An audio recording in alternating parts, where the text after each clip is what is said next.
All right, folks. Welcome to High Octane Radio, live here on the old Twitch machine. I'm joined once again by HOW Hall of Famer, former Pretty Boy. Wait, you're not former. You're still Pretty Boy with an I though, not a Y. Yes, I Colin. was a bit. I was about to feel insulted. Yeah, Former yeah, yeah, pretty boy. yeah. I had to stop myself, but obviously Cecil wasn't farming. He's still with me, aka Colin, veteran of the game, veteran of the podcast game, veteran of all things related to this cracked out hobby. Um, so we had a little pregame show.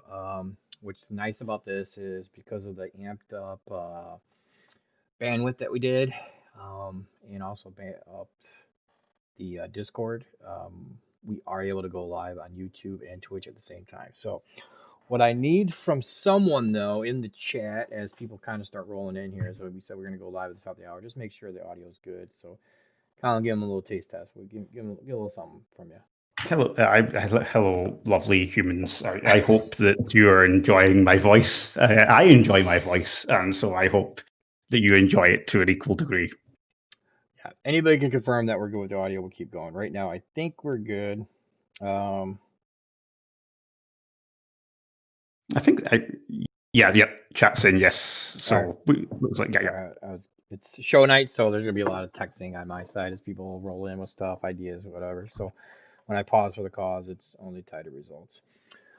All right. So what we want to do is one thing I want to really test tonight is the buffering on the feed, and that's with transitions. So you're going to see some random transitions, and before we were seeing some really bad buffering. So anybody that's in the chat and is watching live on the Twitch, hopefully give us some feedback in terms of the audio, but also the video quality. Now, granted, some of this is going to be tied to your own personal internet plan, but for the most part, it's really tied to us and our server and our speed. So hopefully it's good to go. But the game plan, as always, is for those that are joining for the first time. Again, this is new for the Fed, something that we're trying to push the envelope a little bit with RP Feds and how we present live posting. We've always used iOctane Television Network, Hot TV, if you will, and that was basically a way for us to do uncensored shit in our own Fed without having to be on CBS or blah blah blah or whatever. And we've always called the screen above your Titantron, if you will, the HOV. So when you hear that, it's the high octane vision that's above the entrance ramp, and it's kind of always been played off of that. And as we move forward and try to throw shit against the wall and see if it works, it doesn't work. This is one of the things we're going to try.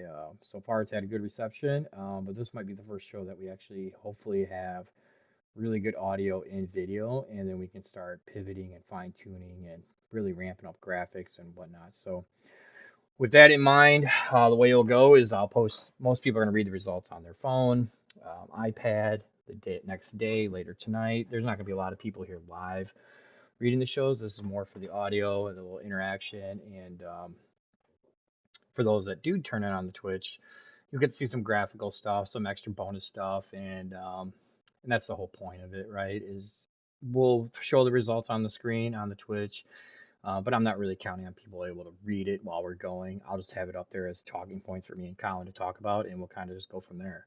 So, with that in mind, let's rock and roll Hoochie Coo. I mean, a fine song by anyone's definition. Well, that's one of those things where if we can play music into it, we're gonna do music, right? That's one thing I'm trying, like you just said, trying to get away with it. I can't because I think they kick us off pretty quickly if I play unlicensed music, is from what I've been told. So I'm not gonna gamble there.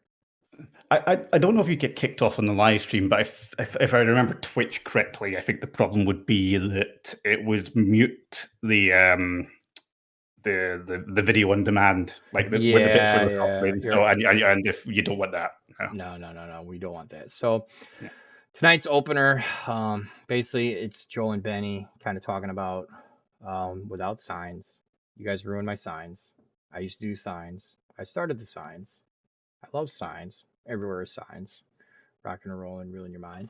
But as anything, these no. See, I didn't go Ace of Spades. I wasn't going there, dickhead. I wasn't going there.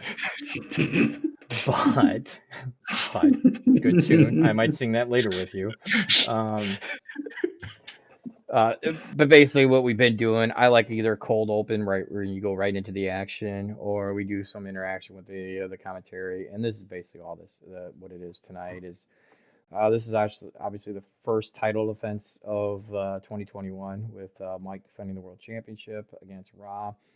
And the point of this segment here that I just wrote, by the way, is to put over the fact that it's 0-0, meaning everybody has a record of 0-0 right now. Standings do not matter because everybody's at the same spot. HOFC standings are on the bio separate from the rest of your wins and losses. So it's with that in mind, meaning like right now, anybody and everybody is in line for a title shot.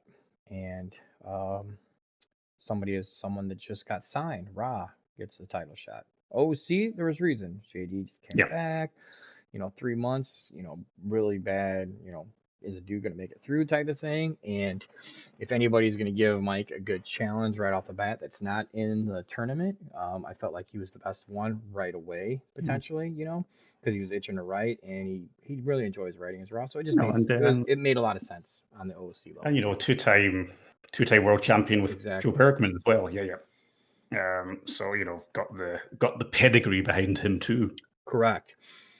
And one thing I use Benny for, in knowing Benny in real life, he gets a kick out of this too, is he's my outlet to be the dick that I can't say in real life, right? But he's like the fourth wall. He's my tool to mess with the roster, right? And either lead them astray or drop red herrings in his commentary or straight up spoil a result that's going to take place 3 hours later in the night. I do that. And I did that in this opening segment. So that's the interaction you're going to get there. And one thing I will say with this opening match, and it's Hudson Hughes versus Clay Beard, is or Bird, I should say. I was going to say, is it Bird or Beard? Okay, it's Bird. I am only thinking Beard because I've been working on Raw as poser, and JD, I like the beard better than the goatee. I'm just saying. Anyway, that match is, again, two guys that aren't in HOW full time in terms of joining the Fed, but Clay, aka Barack, on all the discords, has been active, obviously, a little bit. He almost joined a year ago. Hudson came in with a lot of hype, a lot of referrals, so I was really excited for this match. And let me refresh, and we'll get that match going. But what do you think about the comment I made there with Benny? How much do you read into what I write with Benny in terms of commentary, in terms of like fuckery or? I mean, over time, I've learned not to read too much into it, only because it can go either way. Like, Mike, I know Mike is terrible for that because Mike will read a line of commentary and like call you up, like asking you for more details.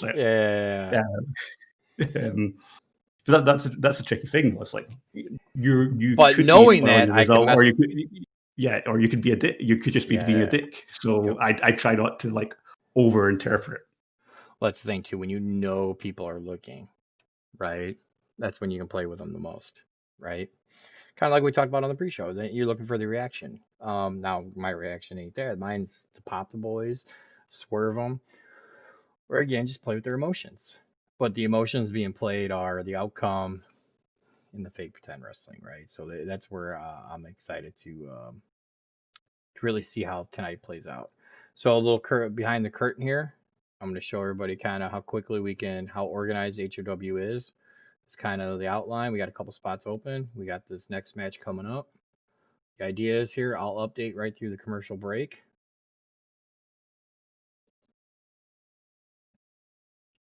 We'll come here. We'll update. And now we go from the opener right into the match. Did you get a chance to read any role plays, Colin, or were you kind of just? Yeah, I mean, I'm in this sort of weird position because I used to be the guy who read like everything, but I'm slowly easing myself back in again, so I haven't had a chance to like scope out what's going on. But as I'm getting more and more into it, I know I will be. Because I like reading the role plays. I like knowing what's going on in people's stories because a lot of the time segments connect to the role plays and it all joins up together. It's just I had a lot of many things going on, which Yes. is a sentence I've just said. It's not Lot. grammatically correct, but it is a sentence I've said. Yeah, me and you take So turns on that one. I feel like. I think we've talked about this. Like when you're going good, I got shit luck, and then when I'm in a rough spot, usually good. yeah, Um, we seem to be on polar opposites in terms of right. our luck. And funny enough, about a year ago, again, I brought this up on the last show, but Atlanta, I'll be heading to Atlanta the week of, so be ready to read some role plays, buddy, just in case, right? I'll be hitting you up from Oh, there. I I'm, remember. Yes, I yeah, remember yeah, I'm at the that airport. phone call from the airport. Yeah, yeah. All right, so Clay Bird and Hudson Hughes is up on the screen. Um, basically, this was a one round decision. And real quick, it's awesome that this is the 50th Refueled, right? And it's HOFC.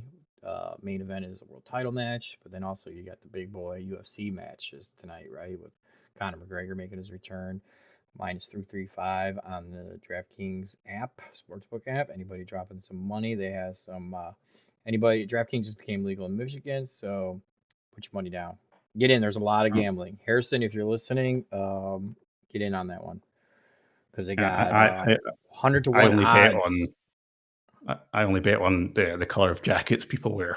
Well, that's fine. That's But 100 to 1 odds if McGregor wins. You can bet $1 to win 100 if he wins as a new user. So just make sure you use my referral code. Anyway, so this one, as you can see, the reason I like what we're doing right now, and this is the kind of feedback and something I want to bounce off you, Colin, as a handler and a guy that's written matches. As you see, this is one round result. It ended up being, 100 words at the most. I don't get a word count, but I mean it's one paragraph with a little bit of commentary, but we've already talked longer than what the match was. You know what I'm saying? So yep. this came out pretty quick. Bird, to his credit, did 3. Huddy only did the 1. Hud had a lot of people telling me a lot of referrals to bring him on. I'm not sure what happened. Unfortunately, he was only good for 1. I'm not going to down the guy. Something could have came up, or Yeah, is shit what happens. it shit happens, right? Yeah. At the end of the day, it was a dominating performance by Clay, and hopefully the result says so. But from a one paragraph result, you get what you want. Um, you get some semblance of how it started, how it ended, the move that he used to win, and then you kind of move forward. So, what do you think about? Let's just focus on HOC right now. But what do you think about the way that we're doing results so far? Yeah, I mean, the summary system, and particularly if you're going like a 3 rounds match or something like that, I think it works. I think it works very well for HOFC. The other thing is, as you and I both know, is we were kind of talking on the pre-show about RP burnout, but there's a second kind of burnout as well, which is match writer burnout. Yep. And if you've got these sort of more summarized results for the weekly show, that chance of that burnout drastically, I think, decreases. So you've got, because even every time we've tried to reset it and say, like, okay, openers, 1,500 or whatever, and main events like 2,000, like, it ends up becoming an arms race. People end up just writing more and more because they read the results and then they start beefing up there, and it just ends up being messy. So trying to keep things a little bit more tight and quick, for weekly shows, I wouldn't necessarily you'd want it for a pay-per-view, but for Never. and certainly for Never. and certainly for HOFC, I think it works perfectly. And hopefully that way you're kind of reducing the match writer burnout as well. From a handler point of view, what are your thoughts on that? Because I 100% agree with everything you just said from a match writing and OC point of view, but from a staff point of view, I should say. But from a handler point of view, if you were to read that was your match and your Clay, and you just read that, obviously you're happy you won. But what's your feelings in terms of reading a shortened? Because I've said from day one, we're going to be summarized weekly results, summaries, right? We're Yeah. glorified summaries because, like you said, it grows and grows like fucking gremlins after midnight. But The idea is summarize, avoid the burnout, pay-per-views, fully written everything. And you've seen that. I mean, but as a handler, what do you think about the results that you saw on the screen, or in I terms of think as a handler, I think what you're always looking for when you're reading the match results is there something in that result I can use to propel what I'm going to do next? Like, is there something in the match? Is there a moment in the match? Is there a segment in the match? Is there a line in the match that I can hook onto, win or lose, to help move my character forward? And so I don't think it's necessarily that length is the question there. It's more like making sure that even if you're doing summarized, that it's not generic, that people still can read it and they can have that momentum. They can still feel like, okay, I lost, but I saw in this paragraph that I almost had him. I got him in an hour bar, and I'm going to discuss that in my next role play. Like if you have those kind of things, I think you're still fine with summarized. It's just if it starts becoming generic, like guy punched guy fell down, ding ding ding. That's yeah, where yeah, you yeah. end up There's with that going to be risk. some thinking about it, Yeah, and let me piggyback on that real quick. So one of the things we talked about is, and the reason why I'm trying to keep it to one or two people writing all these results right now is, um, to me, there's a clear-cut way to get in HOC. It's no pinfalls, it's knockout or submission, right? It's wrestling moves inside of an octagon. It's the old Lions, den with Shamrock. It's that type of match, right? So the thinking is, how yeah, do you build that up? Well, there's only two ways you can win: knockout, right, or submission. But there's two different ways to get to each one. If it's a 3 round, 2 round, 1 round, whatever it yeah, is, you could get caught. You just happen to get caught. You were, yeah, and it just happens, right? It just you lose a lack of focus, or he just gets a desperation shot, knocks you out. That happens. Or I start working the neck and head. I'm focused on that for a couple of rounds, which leads to a big move, my finisher, that knocks you out because I've done some damage leading up to the move. Same thing with submission. You can get caught. I go to do a move, you reverse it, lock in your finisher. Oh, fuck, I can't get out. Arm break. Colin just did the arm bar, tapped out, done. I got caught. The other one is Colin works my arm for 3 to 5 minutes, does all the moves that you got to do, right? Shoulder breakers, even a simple wrist lock, like the littlest moves, but you're working that designated target area to when you finally put on the move. And maybe you put on the move a couple times, and because you've done the damage, they're able to get out. They're able to reach the ropes. They're able to reverse it, whatever. But you build your way into that to where when you finally do get that move and it's locked in and it's locked in fully and there's been some damage, they end up tapping out. That's kind of my thoughts about yeah, how to keep these results, even though they're shorter, but to keep them fresh. yeah. And like I was just thinking there when you're talking about that, I was going back to like the last match I was involved in, when I just couldn't get a role play up because my life was on fire, Right. against Giles, and it was a really short match. It was a very short match written, but it was Giles caught Cecilworth. So although it's short, Giles has he won a title out of that. He's got he had something to base it off of. But I would have had something like it wasn't like this better man one kind of thing where like it was complete domination. It's like, oh, I got caught, and again that gives your character something to move forward with, even if it's not lengthy. And I think that's always what the sorry, I'm just I love that. I love that advertisement. Hmm. Um, Hmm. but Hmm. that's the thing. That's the thing that I think is always important. It's just like because if people have put in the effort to role play, they should hopefully have something coming out of the show. That's always been my mentality. No, I agree. And there's ways to do it, right? And we'll see. We'll see how it plays out.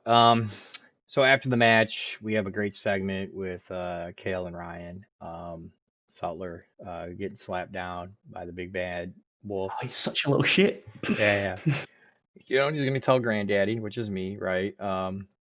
But the reason it's named Assault because of what happens in said segment, but also because of the advertisement that you're seeing for our first commercial break, and is that it is the continued assault by the handlers to not use the role play categories when they post their role plays.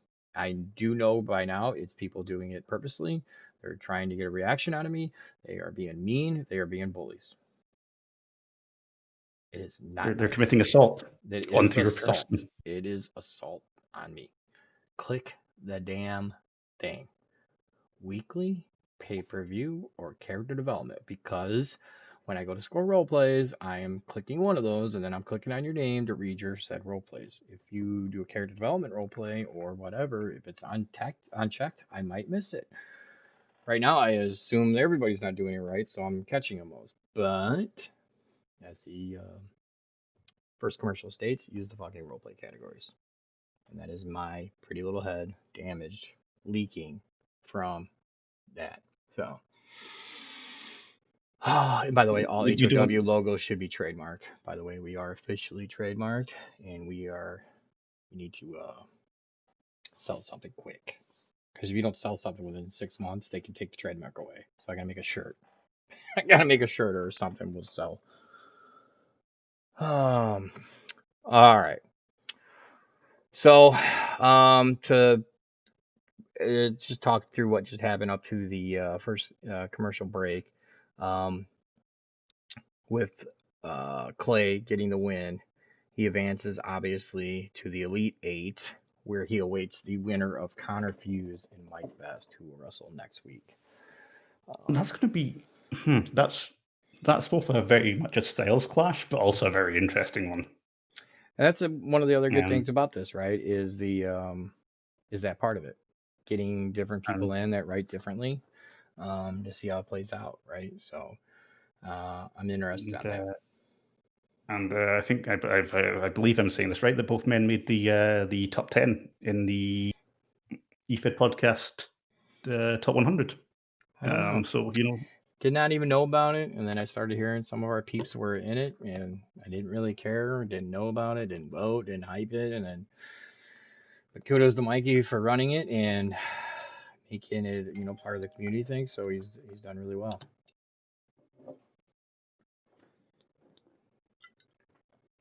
All right, I'm gonna throw it on the intermission screen, meaning I'm gonna start typing the next match. Yes, I write the match as we go. So let's see here. What do we got how coming? fast are your fingers? Ask your wife. I don't know. That would be difficult.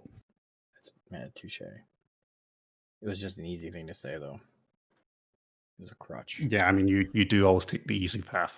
Now I'm a lazy fathead. Remember? So lazy. So the next match coming up will be Steve Solex versus Jason Cash. Your thoughts on that one? I mean, That's another interesting one. That's another. I I, haven't read anything because I'm illiterate, but no, that's perfect. I don't want because I'm typing. I don't need you to be fucking with my brain because I already got the winner. I just got to type it. But so what we'll do real quick, I'm gonna leave the chat open. I'm gonna mute myself and Colin for a minute while I type up the next match. We'll take a quick 5-minute break. We'll leave the chat open and kind of we'll just keep doing it this way. And comfort break. yeah, we're gonna take a quick 5-minute break. That's probably how long it'll take me to write the match. We'll come back. We'll talk about it. Go to the next commercial break, and we'll just keep going this way. Now the nights that I'm not writing the matches, we'll take quick intermissions, but we'll keep the chat going. We'll keep the live stream going, and we'll just have the windows up, and we'll kind of go from there. But all right, we'll take a quick break. We'll be back in like 5 minutes.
All right, folks, welcome back. Come back from what we'll do here is let me go back to full screen. Go here. I'll leave a salt up while we go. But I just finished typing the first 2 rounds of Cash and Solex. I'm gonna finish typing as we're going. But as I'm typing, I wanted get your thoughts more elaborated because as soon as I'm done typing this match, I'm really going to go into some detail about the game plan moving forward with the RP scoring and the match writing itself.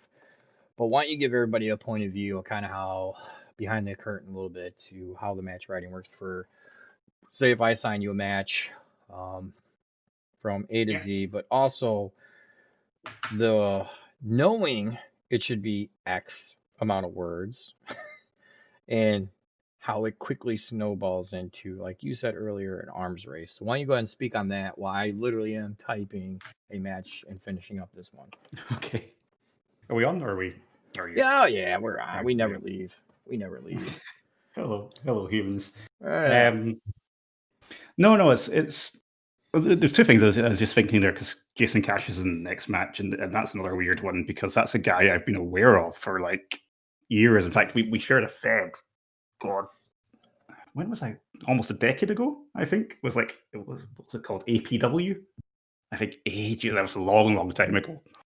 And then since then, I think he's came to HOW for a couple of bits and bobs, and it's never been any of the times that I've been around. It's always like ships in the night. So he's never role played though. He's never actually had a match. He's always like dipped his toe in the water and never really pulled the trigger. To be fair, so this is the first time he's actually like role played and been part of a storyline, I should say, because he's part of last month. He was secretly attacking Hollywood and Matthews, Darren, because of their past history.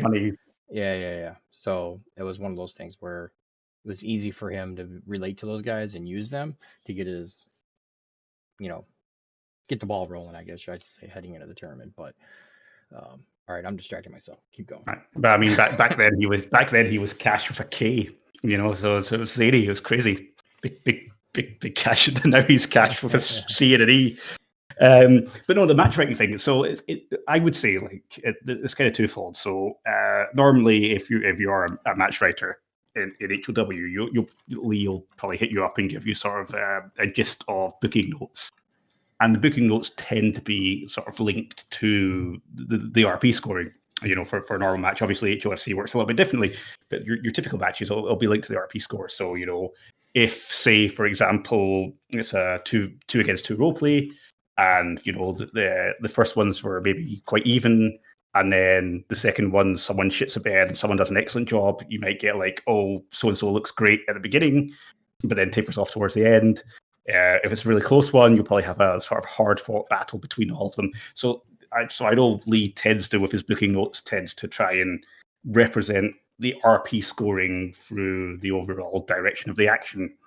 And then I would say, as a match writer myself, what I also tend to do is I do take that responsibility pretty seriously when I've done it in the past. So I'd always make sure to read all the role plays of the match that I was writing, and kind of look for little details like, is there anything I can reference? Is there anything I can bring into this match? Is there anything that stands out that would make the match enhanced? And I think in some ways it's important to do that because the handlers, they feel recognized, they feel seen, like they know people are engaging with what they're doing and they're reading what they're doing, and that by itself is a massive motivating factor. But kind of what we were talking about earlier, where that runs the risk is that you try and get Lee's booking in and the handler kind of stories in, and perhaps if it's if it's a big feud, you get the storyline in there as well, and potentially by the time you're actually and I've run into that from before where I'm not keeping track of my word count, I'm just writing. There's been times where I've been on writing assignment and I've just sat down like with a whiskey on a Saturday night and typed. And I've looked up, finished typing, and hit my word count, and it's been like 4,500. And you've told me to send in a 2,000 word match. And I'm like, oh well, that's what's happened. Like, because you're not really. I'm just focused. I'm into it. I'm not paying attention. to the word count. I'm paying attention to like what I want to do it justice. And but that's the tricky thing is like it's God. I'm saying like a lot. I'm becoming very aware of how I'm speaking right now. Well, it's because you dropped the Ace of Base bullshit. Now you're all I like saw the signs. see, if this is My Sector, me and heart him will saw the bust out signs. Greenwood, and I'm proud. And see, I can't go there with you yet. I just can't do it. So I'm gonna work on it though. I hope to be a good teammate for you at some point, but right now I just can't do it. I'm sorry. I almost typed Ace of Base while I was typing You this know, match, so I gotta shut the fuck up. oh God, I wish he knocks him I out did. with I the just ace of typed base. 217 words and I ended with Ace of Base, so I gotta stop. I gotta stop. Jason Cash, Ace of Cash. ducks. Ace He of ducks the Cash. punch because he saw the signs, so he ducked Yeah, the punch. Cash saw the sign. The Ace of Cash finishes him off. Can't do it. All right, keep going. Sorry. And so that it's such a tricky and delicate balance, and I think that's why it's so easy to get out of control as well. It's like you want to do everyone justice.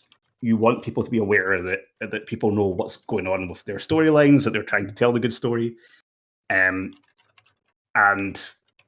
inevitably lots of match writers end up doing that because then everyone reads the card and like, okay, I should be doing that when I'm match writing.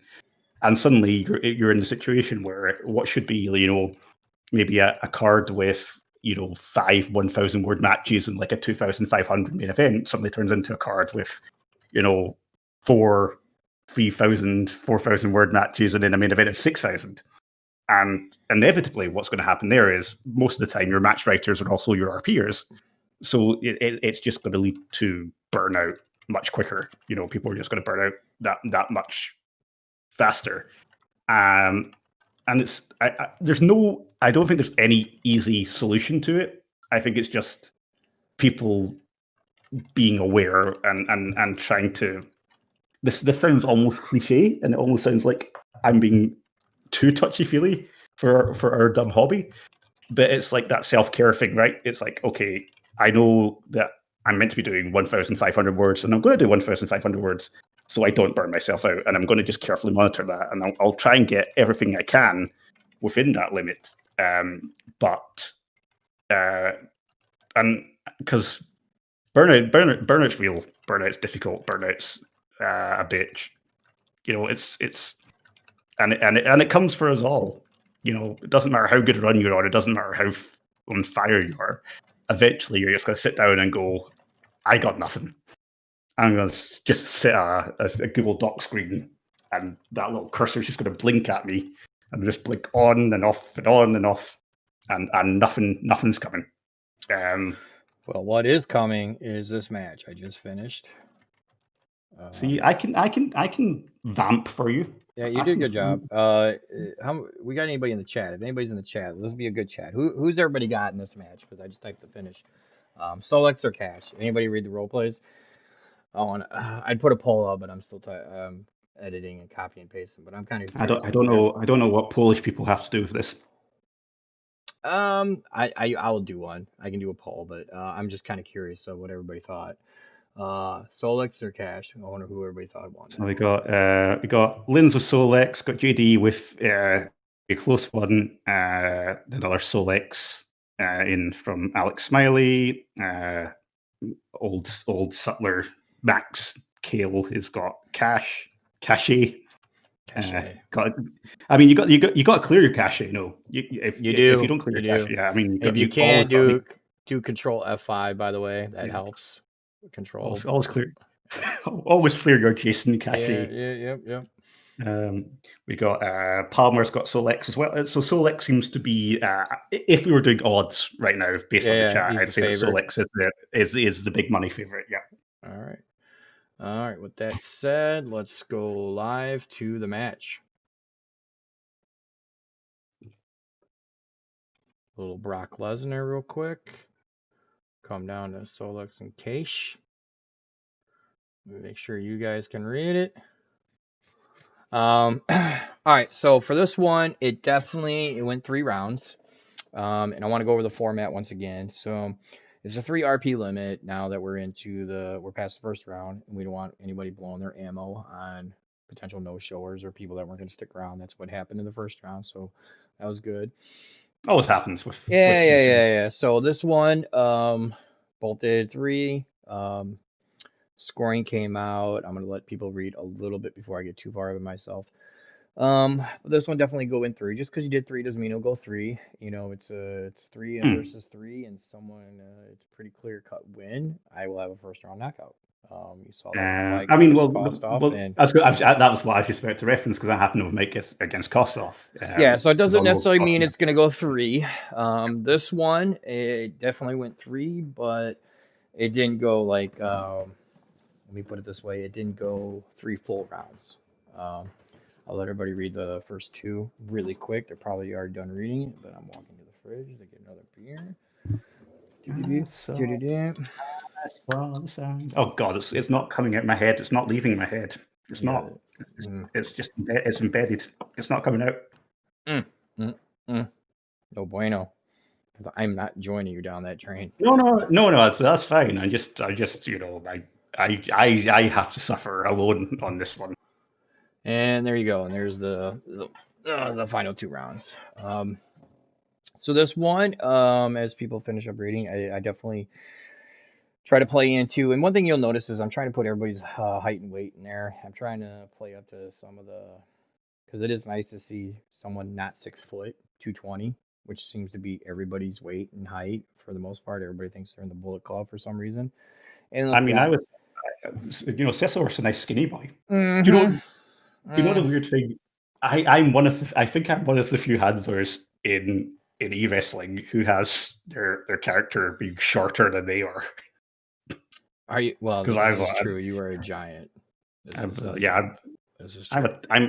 I'm a tall, beautiful boy. Many people have been saying this more and more. Saying what? That I'm a tall, beautiful boy. And all at the same time they're saying that? Many people are saying this. Many people. Can you name more than one? Many people. So not anybody. Many people. The lies that we weave. Soul execution. Soul execution. I'm not going to say it out loud. Soul execution. Soul execution. Soul execution. Soul execution. Skull. He stunned him. It was a stunner. Boom. Done. Okay, he done a stunner. Yeah, it's a sexual setup move, but his finisher is actually a perfect plex, so I wasn't going to end the match like that. I remember there was an article in the WWF magazine back in the day that tried to explain why the stunner was so devastating, because it said like the elbows are meant to go into the windpipe, and that's why it is, because the elbow, like that's the reason why it's knocks you right out. Yeah, good to know. Did not know that. It's the things you learn, right? You know, I'm a teacher. I love to educate. I got that. So early in the show, we had 2 open segment spots that did not get filled, which was shock to me. But shame on Hollywood, Zion, Scotty, all these motherfuckers that didn't do anything when they should have been. Scotty was busy. Scotty had the week. He had the week off, and he didn't even do the Tale of Tate banners I wanted. I didn't. I'm gonna have to get I'm gonna have to put a job out for a graphic designer. You just got to cut off his IPA. If you cut off his IPA supply, you'll be. Because I swear to God, he's on Twitter every day with that goddamn app. What's that app again? Oh, I God, don't know. It's Untapped. Yeah, Untapped, he's been on that for years, but sure has plenty of time. And how much money he spends on alcohol, I'd be shocked to know the number.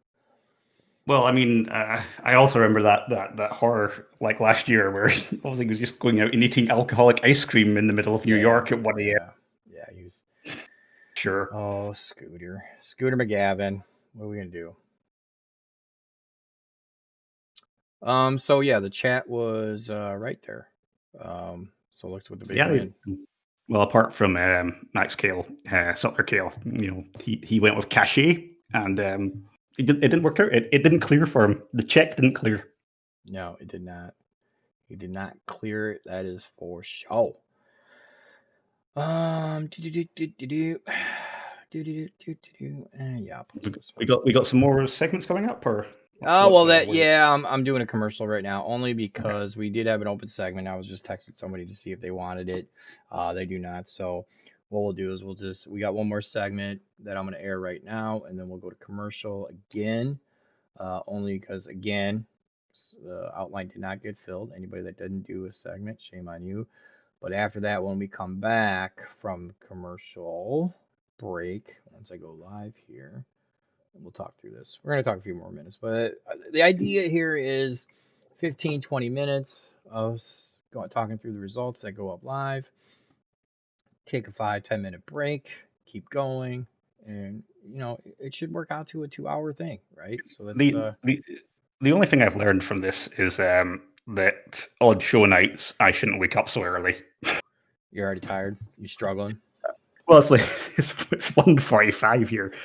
Oh Oh no, yeah, yeah, it is. I'm It's not. I'm not your little Korean boy anymore. You know, it's not. I It's not my know Sunday morning. that is Um, true. I Um, will. I will be. I will be your Japanese boy in a few months now, so it's fine. I'm still waiting for my Japanese character in HOW. I want a strong Oh, style Japanese well, character that nobody will do for me. was that not Max Kill Jr.? He was kind of like he was like a strong style type, wasn't he?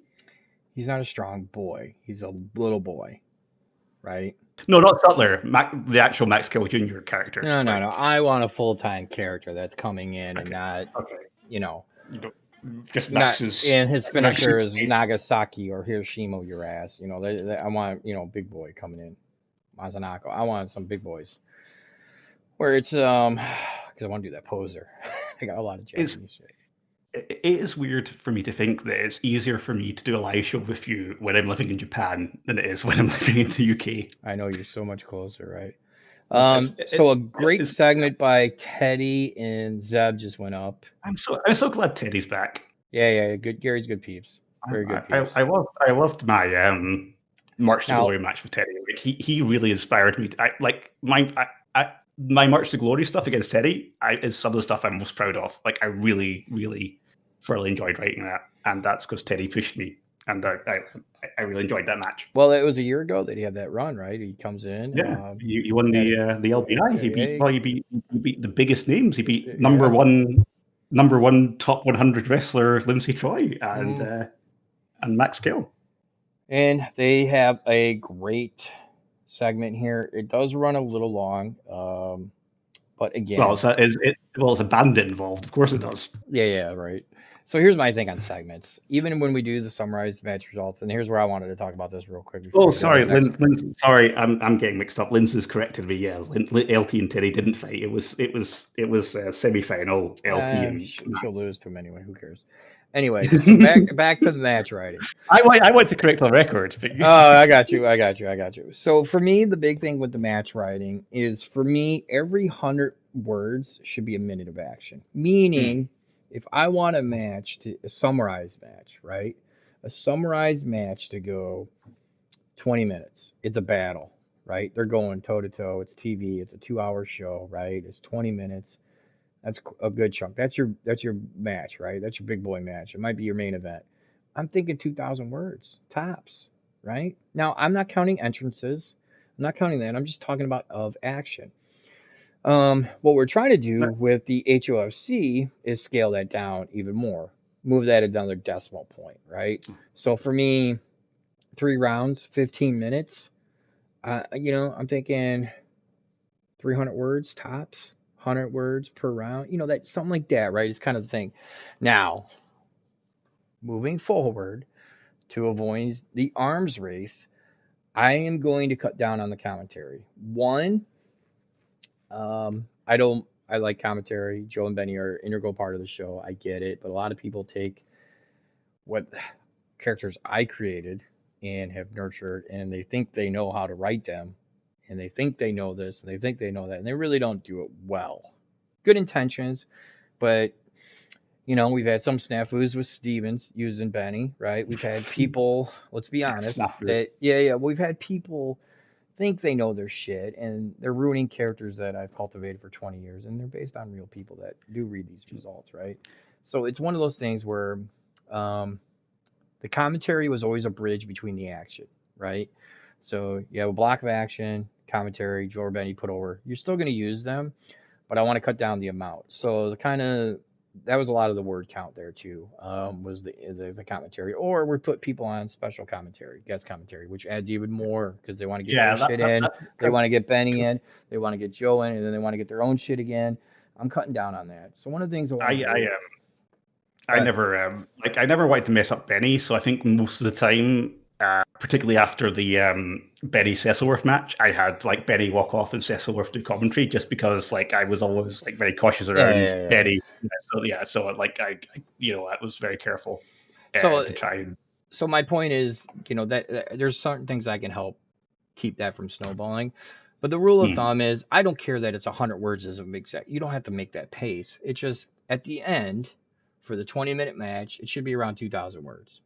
And I want every match to end with Brian McVeigh, our ring announcer, saying, hey, this match, Colin beat Lee Best in 11 minutes and 21 seconds. Because guess what?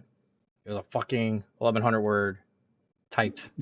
So sorry, just to check with you, you want every match to end with Brian McVeigh starting going, hey, yeah, hey everyone, hey, everyone. Look here, motherfuckers. Look at your watch. Look at your Whoop. Hey. Look at your Apple thing. Listen here. That makes sense, though. I mean, yeah.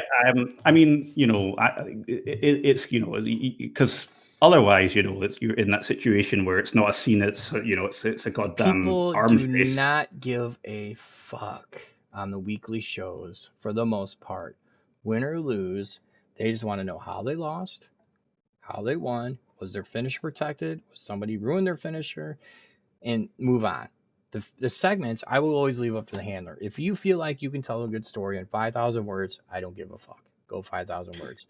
Me, I personally, I can write a one-word tweet and get more heat than your 5,000 word segment, and that's not to pat myself on the back. Just look at my shit. I mean, and my bonus segments are like a paragraph. That's because I do have a character that's more. He's the owner of the Fed, right? And it's Lee, so I can do that. I don't have to get over. It's just I'm inherently over because I get that. Some people need to do more. Plus, to Colin's point, when he's writing and he looks up and the clock's, oh shit, I just wrote 5,000 words. That happens when you do joint segments too. When me and you get up in a Google Doc and me and you start writing a segment, we're going back and forth. Next thing you know, we wrap it up and we look down and like, holy shit, that's 6,000 words. But guess what? You guys had fun doing it. I don't give a fuck then.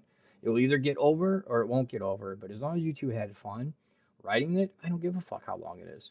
I don't care about the second part. I did have a question for you, Yes. and this is something I've always been particular about, but I know other people just do not give a shit. But copy and pasted entrances versus freshly written entrances. So here's what I do. I copy and paste the entrance in, and then I edit it based on who they're facing and the setting, all that jazz. Yeah. So that's similar to what I do. Like I couldn't ever, in good conscience, just take a straight copy and paste. No, I don't. That just feels unnatural. Yeah. Unless they do it really good with their entrance, where it's vague enough to where it plays no matter what, then I'll leave it. But for the most part, you gotta finesse it a little bit just so it flows better. And just one controversial take, and then I'll not do any more controversial takes. Don't put fucking song lyrics in your entrance. Thank you for listening to my TED Talk. If you do, it better be Ace of Base.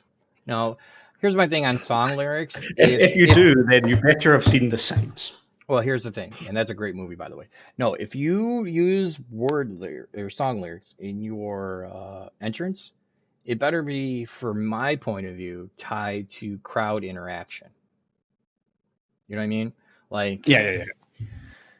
I saw the sign, and then everybody's singing with you, right? Yeah, and I think it also has to be earned. Like, if you're new to the Fed, no one's going to sing along to your song. Like, you're new. Like, no. So start out without that.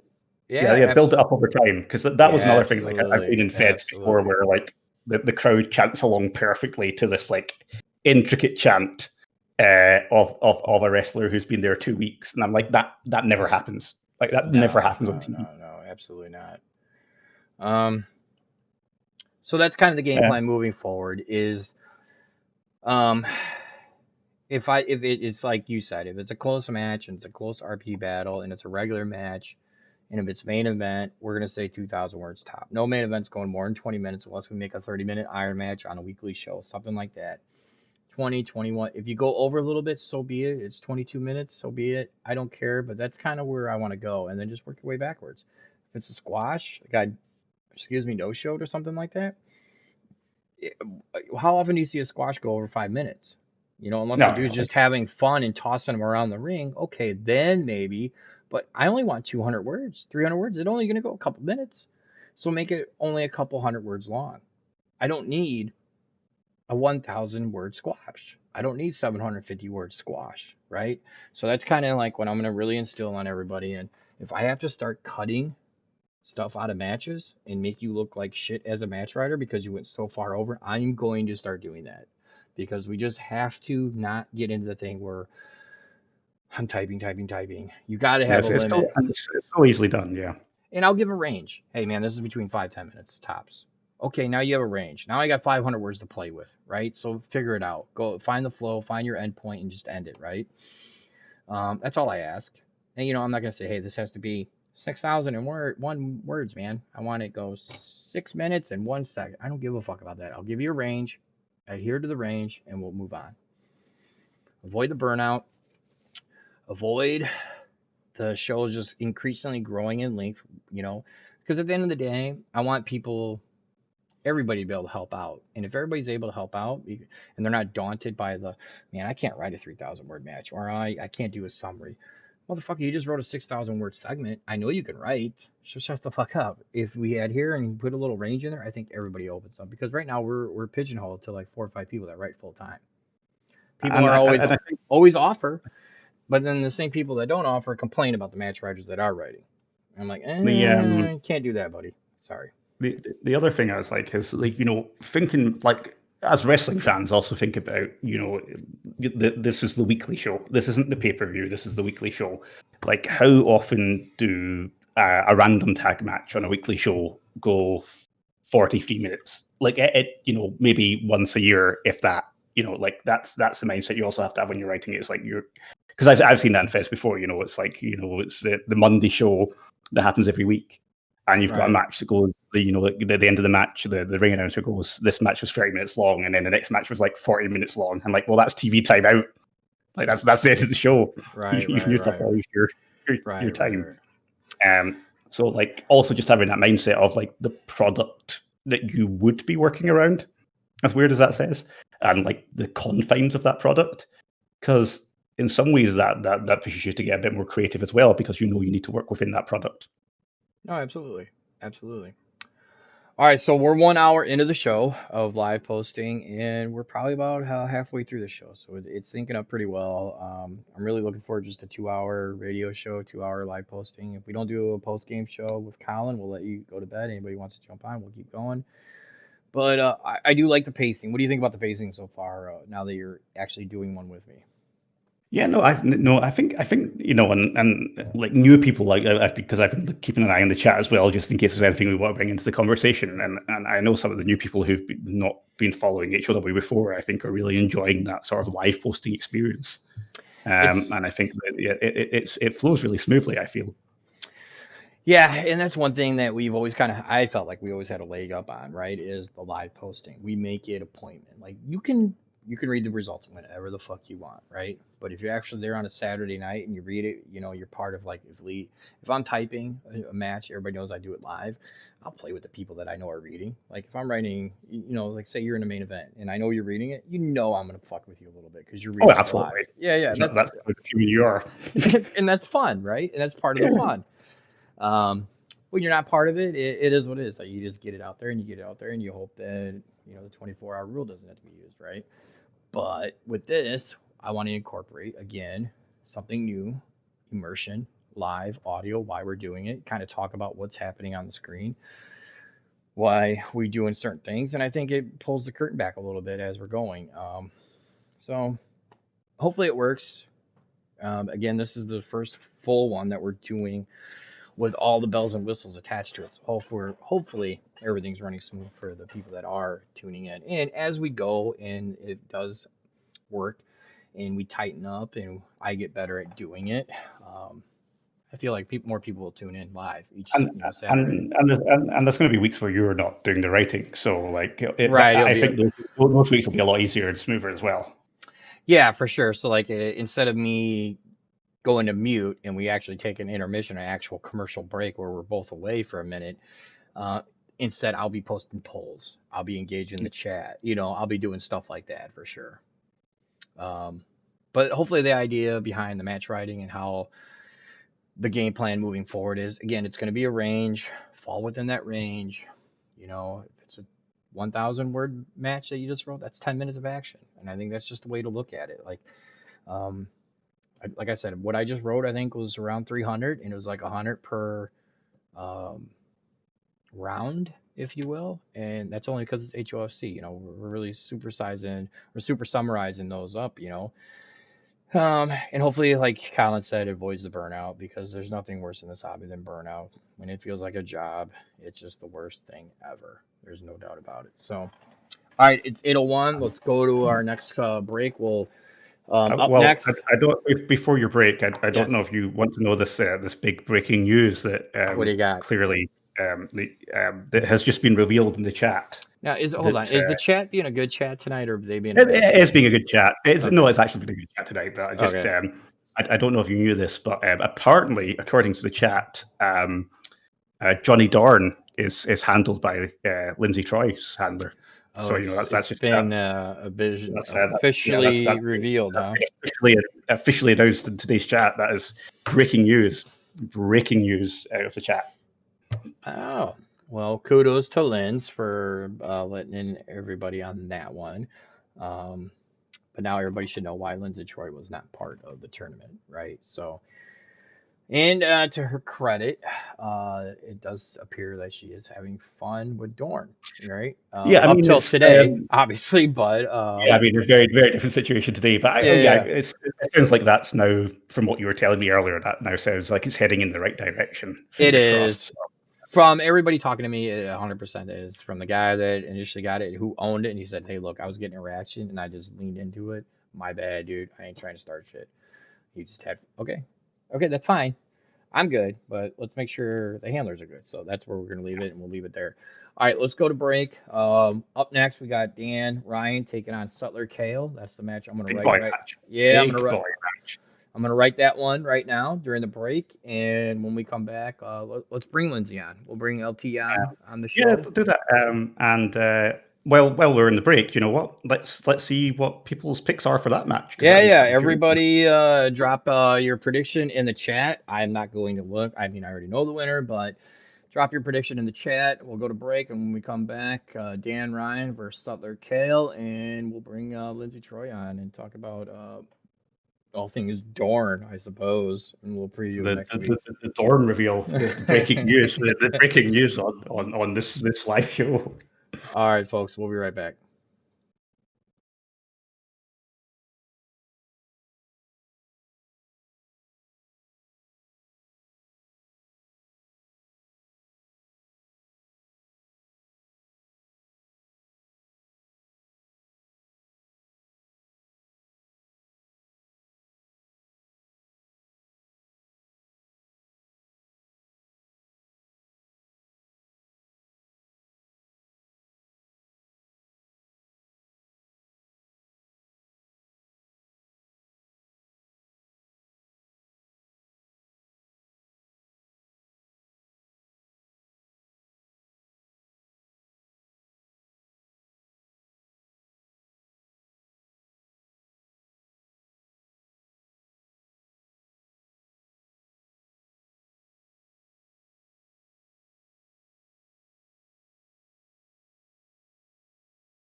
hear me? Oh yeah, I can hear you now. Yeah, hello. Okay, good. Yeah. There we Why? As soon as I go live, can you hear me? Can you hear me? That's just a great way to come back from commercial. You fuck. Anywho, Hello, we're back. is this on? Tap, tap, tap. Is this on? Hello? Yeah. Tap, tap. This is why. This is why I can only do shows by myself. I can't bring extra people on. They turn into a crazy fest. Anyway, we're back live. Joined now by Lindsay Troy, handler of one Johnny Dorn. Blah blah blah. So I am 2 rounds into the Ryan Kale match. So I wanted to bring in chat. You're being a bad chat. For the record, Harrison didn't get booked, dickhead. I offered him a shot, and then he was gone. Look, so I never booked him. So I don't want to hear that shit, dickhead. Everything I said in the chat's true. Yeah. He never got it. I give him shit that he turns down title matches all the time, but I never booked him in one. So fuck off. No, I remember that. He was you because it ended up being Giles and He knows that he will not get paid out on our fantasy football team. Keeps the shit up. Giles. And I send him Who winners Giles? all the time. Anyway, all right, you two talk Johnny Dorn. I don't want to really go into too much today about bullshit today, Linz. Well, I feel like it was. I mean, Linz might want to throw in something, but I feel like we had a very detailed discussion in the pre-show. Yeah, we're good there. So I'm gonna finish the match. Linz, why don't you talk about Johnny Dorn, a little bit about him, and kind of what you think about the way show results are going, and I'll let you two jibber jabber while I type up the final round and get the chat going with who do they think is going to win, Dan Ryan or Sutler Kale. I am kind of curious how everybody. Sutler Ryan, Dan Kale. Got it. All right, all you. Okay. So I was legit not going to do the Danucci Cup because work has been a nightmare, and I was joking around with George and Jake and George just jumped in the chat. Hi, George. oh good, hi George. About fucking time. And Jake owes me dinner and alcohol because when I went to his Atlanta, I almost died. I'm just His saying. Atlanta. Yeah. Jake owns Atlanta. He owns Hotlanta in that shitty fucking airport, which caused me to drive down there and almost die. I'm going back the week of the 1st. I expect better. I'm sorry. Well, I'm don't go visit George because he'll make you put together a trampoline. So I'm just warning you. I did the first time we put ours up for the kids. I had to do it 3 times. I got the springs right, but then we did all the springs, got it up, and then we forgot to put the net up. You got to put the net up, and then you do all this other. So, oh my god. So peace be with you. I'm sorry. Back to the 3rd round. Okay. Anyway. Yep. George, fuck off. By the way, this third round is longer than any Giles roleplay in the last 60 months. I'm just sorry. Now I'm going back to writing. Yeah, and yet, funnily enough, the bandit segments are 6 hours long. Yeah, I ain't got time for anything. Fuck off, you fucker. Go unbury Doozer and see what he's doing, will you, before you start? All right, I gotta focus. Okay. So anyway, I wasn't gonna do this tournament, and then I was joking around saying like, oh, I should just whatever put Dorn in for shits and giggles, and then I didn't do it until I was sitting at a doctor's office, and I just decided, fuck it, I'm gonna do it. So I messaged Lee on the Dorn account. Which to her credit was like, well, it was pure Chicago, and it was Northside Chicago. So I'm like, okay, I have to ask Lindsay about this person because this is screaming they are in her backyard. Little did I know. So I get a phone call and I have to go out into the lobby, and he's like, I just got this app, and I'm like, oh, and he's like, Johnny Dorn, have you ever heard of him? And I'm like, maybe. Trying not to laugh. Will you write your match? I'm trying. It's bringing back memories. Oh, I only got 100 words left. I start get that like, 3rd round done, boy. I'm on it. Start laughing, and he's like, what? And I'm like, I might be Johnny Dorn? And he's like, you fucking asshole. Yeah. That was a quote, too. That was not paraphrased. He's like, you didn't want to do this. And I said, I know. But it might be fun.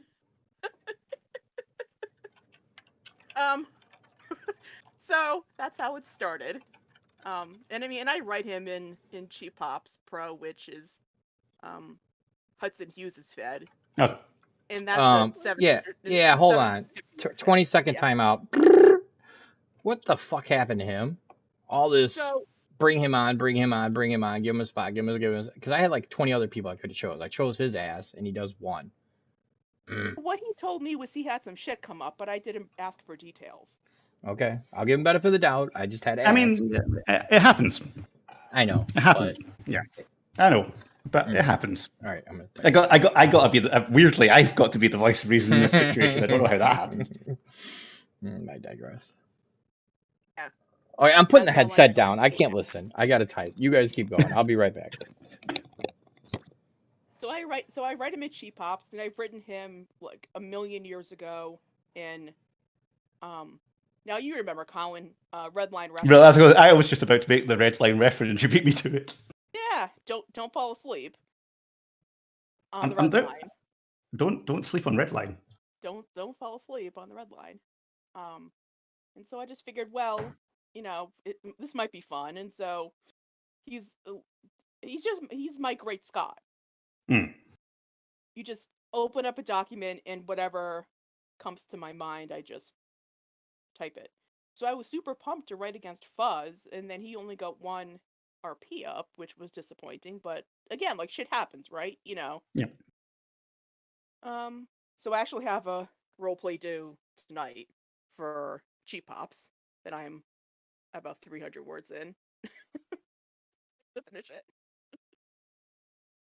So, yeah, surprise, I write a literal moron.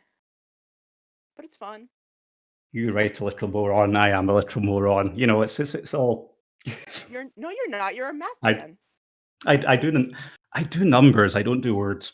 You're the math. You do the maths. I do the maths. It's funny, like this is completely unrelated to anything e-wrestling, but just you talking about Lee calling you to check and see about the Johnny Dorn reference. I've got a new job in Japan starting a couple of months, and a friend of mine also applied for the job, and apparently in his interview, they were like, "Hey, do you know this Colin guy? What's the deal with him? Chat me up about him." So it's not just Lee who does that. It's partly it's the corporate world.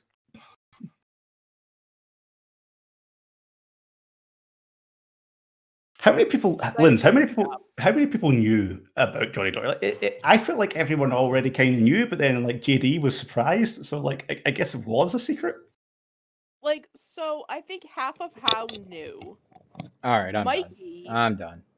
What are we talking about? Mikey actually accidentally outed me Oh. in the Discord. I was just asking how many people knew. I was like, what are you doing? Not everybody knows. All I heard, I walked in and Lindsay got outed by Mikey. I'm not sure where we're at right now. Carry on. So Mikey had made a reference to me being Johnny Dorn in the How Discord. I had to like message him like, dude, not everybody knows. What do you do? And he's like, oh no, oh my god, oh no. Do you want me to write him into this match and get his ass destroyed? You know, no, this was weeks ago. Can do that. Too soon. No, you can only write to protect him. That's the way it works. Anywho, all right, just finish the match. I got a quick edit. I'll make it go live, and then we got a couple segments, and then we'll hit. So, Linz, what do you think about the? Because you've been part of each one, and I know I've been hitting you up for feedback on the side, because knowing that. What do you think about so far?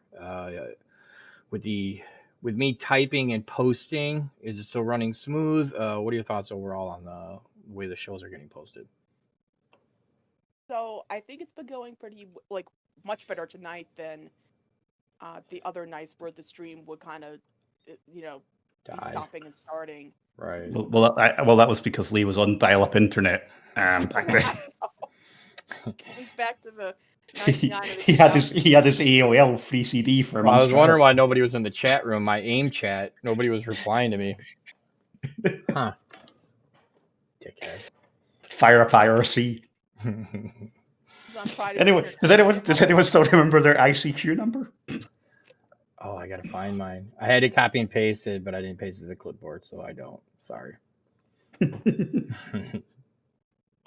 But better, yeah. Everything's jacked up. The Discord's jacked up another level. My own personal shit's jacked up another level. So hopefully it's running smooth. And I mean the breaks that we're taking aren't super long because these matches aren't super long, so Right. I think it's going good. Awesome. Who's the winner? Who's been picking any consensus in the chat? I need to get that poll thing going. I'll bring that out next week. But Didn't even yeah, ask in the chat who yeah. I'm kind of curious. Whatever. Who'd you think? Who you got winning this, Linz? And real why? close. And why? Put you on the spot. And why? I'm gonna go with Ryan just because. So I think that Max did a really good job with the settings and those were creative, but I think that Brunk did more creative trash talk, and I think that's going to give him the edge. I can't confirm or deny anything at this point because I'm editing and pasting it in the chat or the results. How about the chat? How's the chat looking? Anybody still? I don't even think anybody's. Deshaun says Sutler, and no one else has said anything. Dickheads. Bad chat. Bad chat. This is why you need Y'all poll. are getting bottom line. Yes. I haven't done one in a while. All right, about to go live here. To imagine it's very hard for Lee to do bottom lines these days with a lack of depth perception. I'm just gonna blindly just stab at shit. I'm liable to hit something. Eventually, you'll hit someone. I'm gonna hit somebody. I hit somebody in the cheek. I hit Mike in the cheek one time, or I'll hit somebody somewhere. It'll happen. Stevens. Well, at this Or point, I need Strider. I need to hit Max up at some point, right? Apparently, he has like an inventory of eyes that he can use. Why can't Daddy get some? Why can't I get some eyes up in this bitch? You got to go to that North. You got to get that North Korea surgery. No, that's the problem. Would Lee be allowed in North Korea? I'm not sure. I don't know. Has HOW ever had an event in North Korea? And if so, how did it go? No, not well. It didn't go. Did you kill Nickelback in North Korea? Killed Nickelback. I'm not sure if it was in North Korea. Might have been when we killed Drowning Pool. Let the bodies hit the floor. God, most overplayed song in wrestling history. I don't know. My Sacrifice was up there for a while. No, that was during the videos. But yeah, that came back. You can't hate on that one, motherfucker. No, I love that one. Yeah, he was gonna say you better like that video. That must be your favorite video of all time. I'm in the Hall of Fame. We need to relive that. We need to air that again. That might have to be the next commercial. Give me the link for that one, will you? Off the YouTube channel. I'll make it a commercial. Yeah, I'll be able to find that. I'm sure you can, sir. You know, it might be a little bit of a challenge, but I'll find a way. It's probably pushing the boat out a little bit, but I think I can find the link to it. So, LT, aka Johnny Dorn. Obviously, you got Devin Shawn next week. Are you in any way, shape, or form concerned the results will be affected by bullshit that happened today? I know you don't, but I just need to hear you say it. Oh, because you're not that kind of fathead. Yeah, right. And he and I are fine now, so. Okay. We're good then. Well, I think we're fine. I think he thinks we're fine, so. Yeah. That's all that matters. No, right? it's not. Well, it's probably on the YouTube, but it's unlisted, so I don't have the link. What? I know. Click the video that's on the site now, the hype site, the HOC one. It should take you to the HOW page. Oh, I'm on the HOW page, but it's not there. What? Oh wait, no, it is. It is there. Sorry, it's because it's it's the name because I didn't know it's good because you've just labeled it HSV. How am I meant to know what HSV? That sounds like a sexual disease. I couldn't. You do know the title is like the first thing people say. I can't say, "Hey, Colin's getting in the Hall of Fame." Oh no, I know. I know. Fucker. It's high oct. It's HO. It's basically how sacrifice a video is what that stood for. Yeah, there you go. I dropped in the chat. And like everything, I play off the word HO, so it could be a disease for sure. Chat. I mean, you got to be careful though, because if you don't wear a condom, you can catch HSV. The more you know.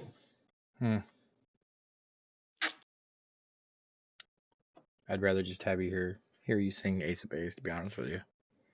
Ew. I saw the signs.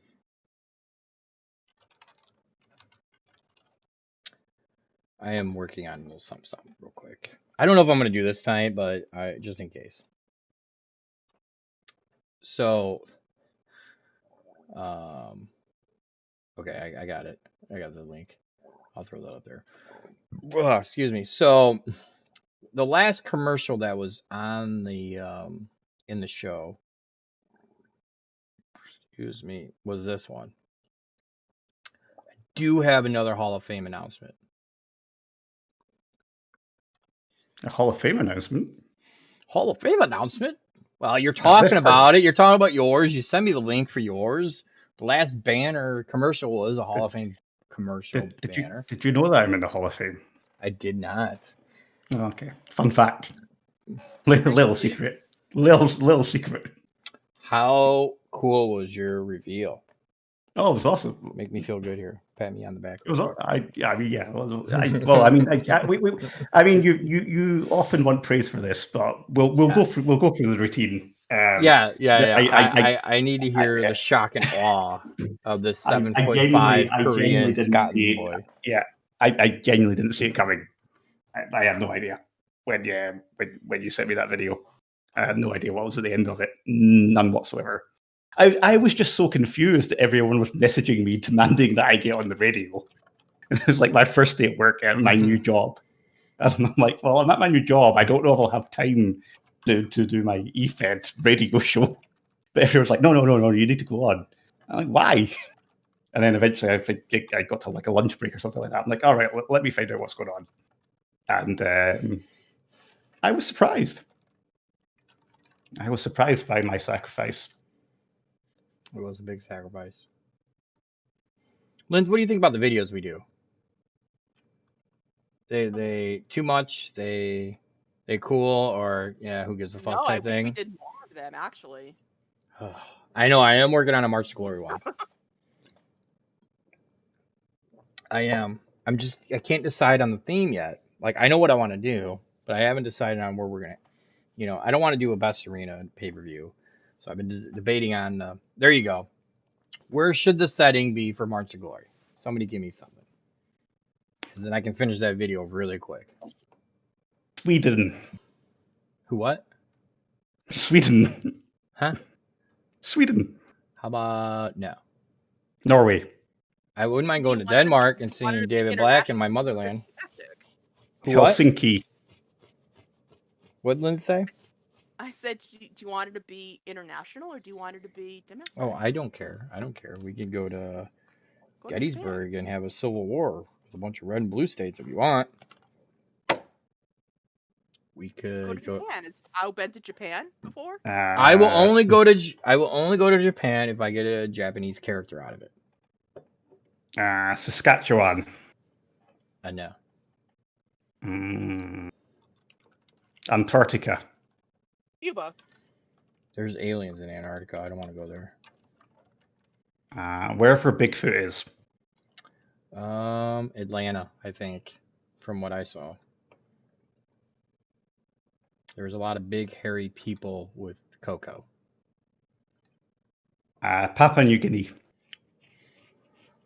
The carrier could get there, sure. Hawaii. Well, the Pearl Harbor. We have done Pearl Harbor before. That's not a bad one. Okinawa. War Games is better for Pearl Harbor, though. That's better for War Games, too. You want to take we go Athens. A little Sparta action. We've done that before. A little 300. We did the 300 banner for it. Greece, but the movie, not the country. So Brooklyn, sure.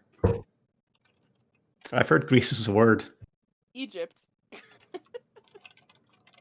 in I'm a down. pyramid. Lee could be Let's do March to Glory in a pyramid. I'm down. I'm down. So you're not taking this seriously at all, Colin, is what I'm getting out of this. You're not giving me any help. Well, I've gave you many suggestions, and you've shot every single one of them down. Chat, be a good chat. Give me a location for March to Glory. We're not going back You to don't want to know what Coliseum. the chat is saying. What?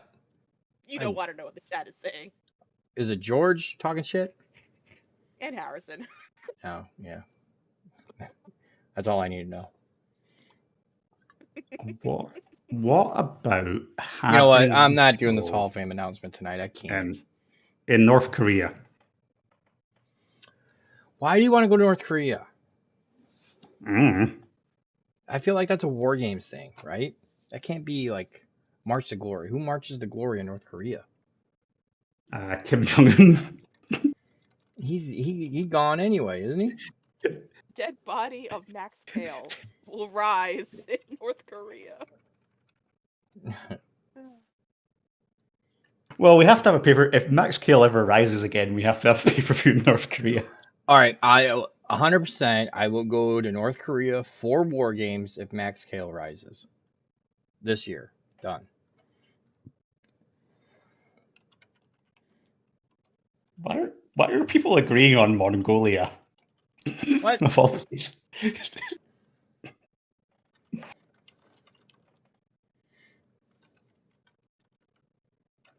Australia. I'm down for that. Go feed someone to a great white shark called Bruce. Yeah, you know, like Giles. like having the pay-per-view at the Great Barrier Reef. It's like floating, like a floating pay-per-view. Well, you got a boat. You could have it on the boat at the Great Barrier Reef. All right, I'm just gonna post this match. How about that? I'm nixing the Hall of Fame announcement. I have it. Is that my fault? Is that my fault? fault? A little bit, yeah. Yeah, that's fair. I can't go from what we just talked to a serious like Hall of Fame announcement. I can't do it. But we will plan on it. How about this next? Should we do it next Saturday, next week? Hall of Fame announcement, first Hall of Famer 2021. Sure. Okay. That's week. Exciting. Next Saturday, we will do it on the pre-show. Wow, big time announcements on the pre-show. Pre-show. Can't be missing the pre. Don't miss the pre-show next week, folks. Hall of Famer 2021. First Hall of Famer of the 2021 class. All right, so let me go ahead. I haven't refreshed this. Apologies, because we were yammering. It just doesn't make sense. I'm gonna go ahead. Little Brock Lesnar. Doo-doo-doo. Go down. Dan Ryan versus Cutler. Over here. Alright, that doesn't look good. My OCD kicked in. Go down a little bit. Did you say Cutler? Yeah. Jay Cutler. Yeah. Kale. It's Cutler and Kale combined. And you saw Jay got back together with Kristen. So I'm in a Cutler kind of mood. I've always heard that the Cutler did it. Jay Cutler. Yeah, Smoking Jay. We're not going to Wuhan, Georgia, dickhead. Harrison, I'm going to pay you out and take all your money out of the high octane football. All right, so Dan Ryan versus Cutler. Here's the thing here. Very good. It was highly anticipated trash talking, right? Both talk shit differently. Both talk shit very well. The big one for here, and I try to make an emphasis on it in the first paragraph or so, is the size differential. You got the experienced Dan Ryan, 6'7", 305 pound, technical guy. I still call him a powerhouse. Versus the 6'1", 170 pound HOW rookie who's growing up around violence his whole life, right? So we'll go here, and then I'll leave that up for consumption. While everybody's checking that out, I will start editing the next segment, get us to the next commercial break. But for me, this match, strong trash talking by both. Different ways to be creative about it. Mhm. I think Max, aka Sutler, came from a different point of view, I should say, or a different lane to get his trash talk done versus Dan Ryan just in your face talking directly to you. Max is always really, really good about the creativity and any role play he does. He's very creative, and this one that the three that he posted, definitely had more story to them, or they were coming from a place of, Max is really good at playing chess, right? Everything he's typing is going to be 10 RPs down the road, might have a payoff. You know what I mean? It's going Yeah, to be yeah, yeah. He he plans ahead. yeah, he knows where he's going. He pivots very quickly and very well. But this match here, when it just came down to trash talking and the creativity of said trash talk, I had a winner, and it was that's who you see on the board.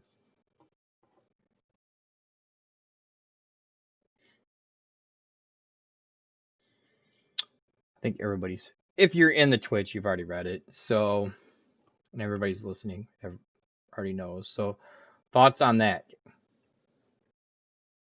Or are both of you reading? No, sorry. I was thinking. I was What? thinking my Give me your thoughts. thoughts out loud. Since you're on a radio show, you probably should share said thoughts instead of internalize them. Write that down. But you can't read my thoughts. I'm a badass, but I can't read your fucking thoughts. You should go to the doctor about your ass if it's bad. Depends who you ask. Are you the goatsy But guy? how I thought. I mean, I already shared my thoughts because you asked me earlier. Yeah. I mean, I think how you summarized it kind of makes sense. You know that pure trash talk isn't necessarily Max's strongest suit. Like Max can tear a person apart. Like Oh, for and we sure.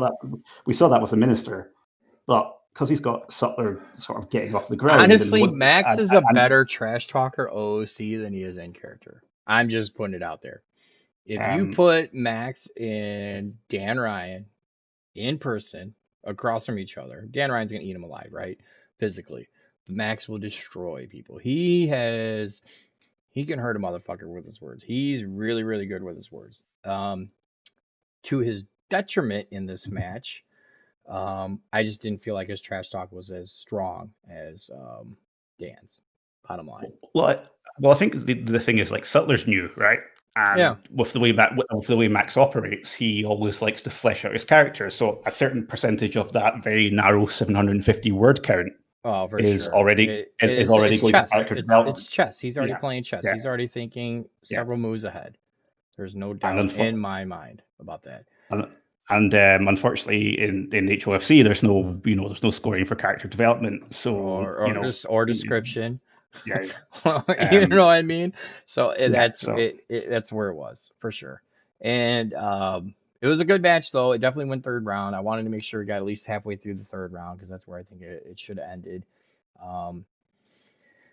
Reason I portrayed the match the way I did, because it was close, but also just to differentiate the size difference. It's a little David Goliath type steel, old vet versus new guy, technically in terms of their careers. Cutler's got the speed. He's got he's technical, but he's gonna take. If you look at his moveset, he's an opportunist.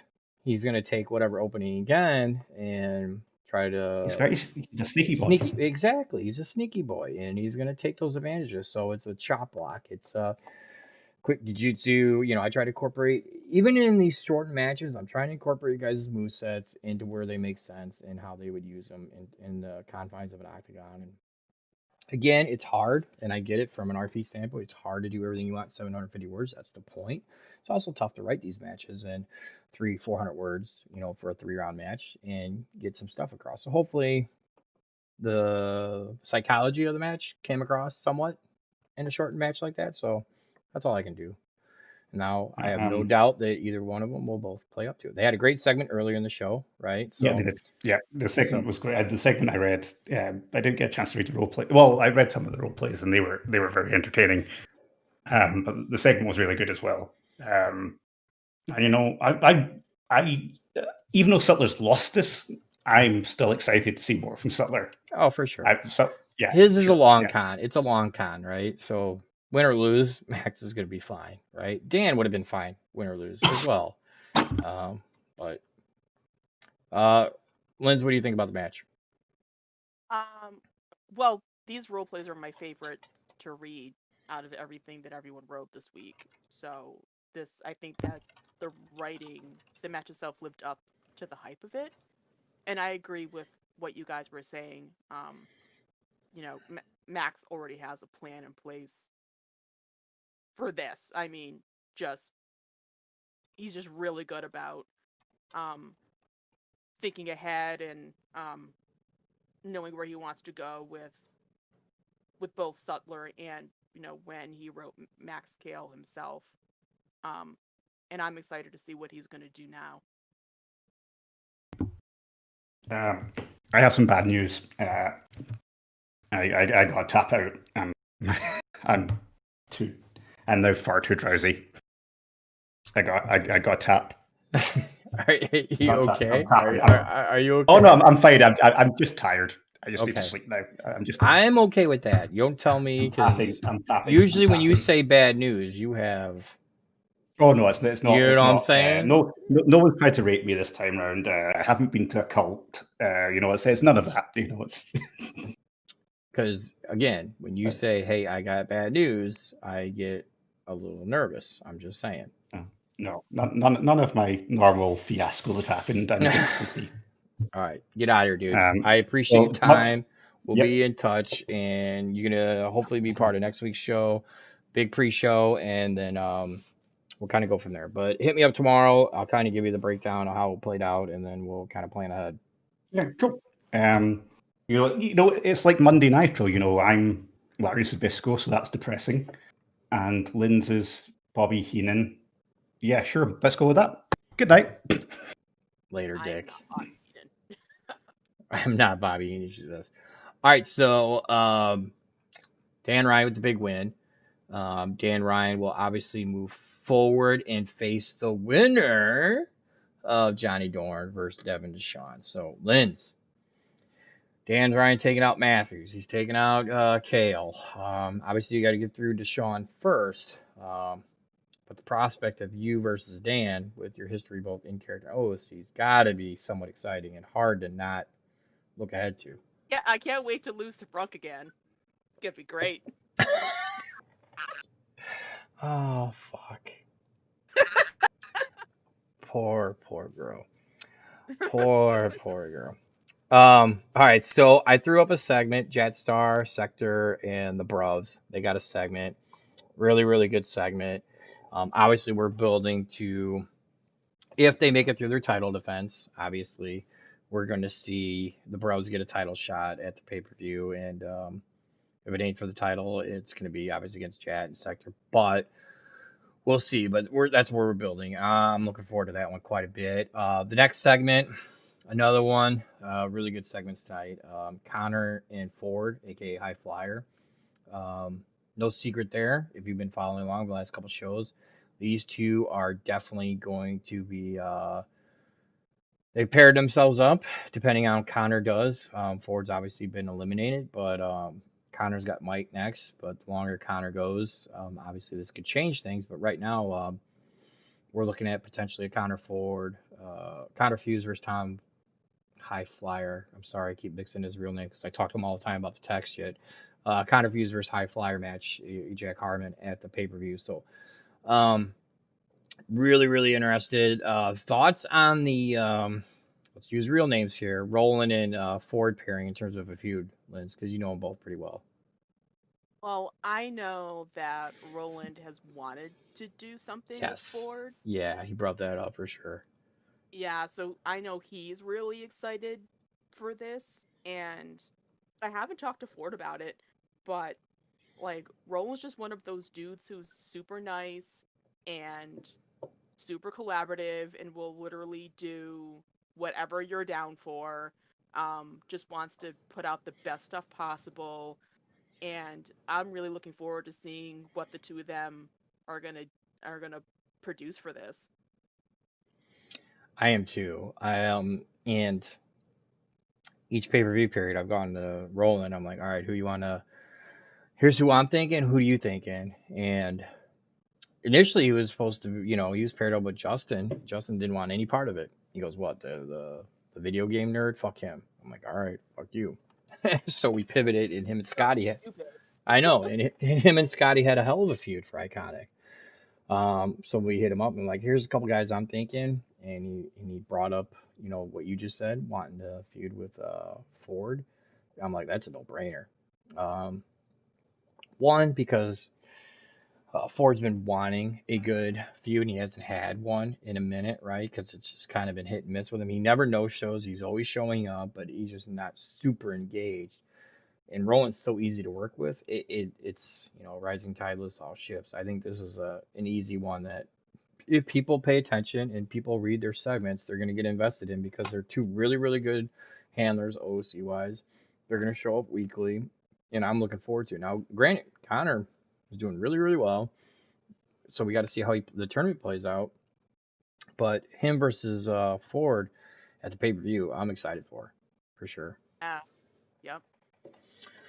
All right, so that takes us to the next commercial break. So what we'll do is we'll take another quick intermission. I'll jump on mute because up next is the last HOC bout of the evening before we hit the main event. And the last one I got to type, so this probably will be our last full intermission. It will probably be our last intermission heading into the rest of the show. But we got Steve Harrison taking on Jet Star. Um, Another great match. The winner of that goes on to face the winner of Scotty Wood and Teddy Palmer. So we're getting into some really good, exciting matchups. But yeah, Harrison versus Jet Star. That's up next. Um, we'll take a quick break, intermission, come back in like 10, 15. I'll start typing that match up. And then anybody that's interested to jump on with me and LT, I don't know if you can stick around or not, but if you can't, let me know. We'll try to bring somebody else. Otherwise, I'll walk us all the way to the end. But we'll be right back. Again, Harrison versus Jet Star. Let me know who you guys think is going to win in the chat, and we'll be right back, folks.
All right, folks, welcome back.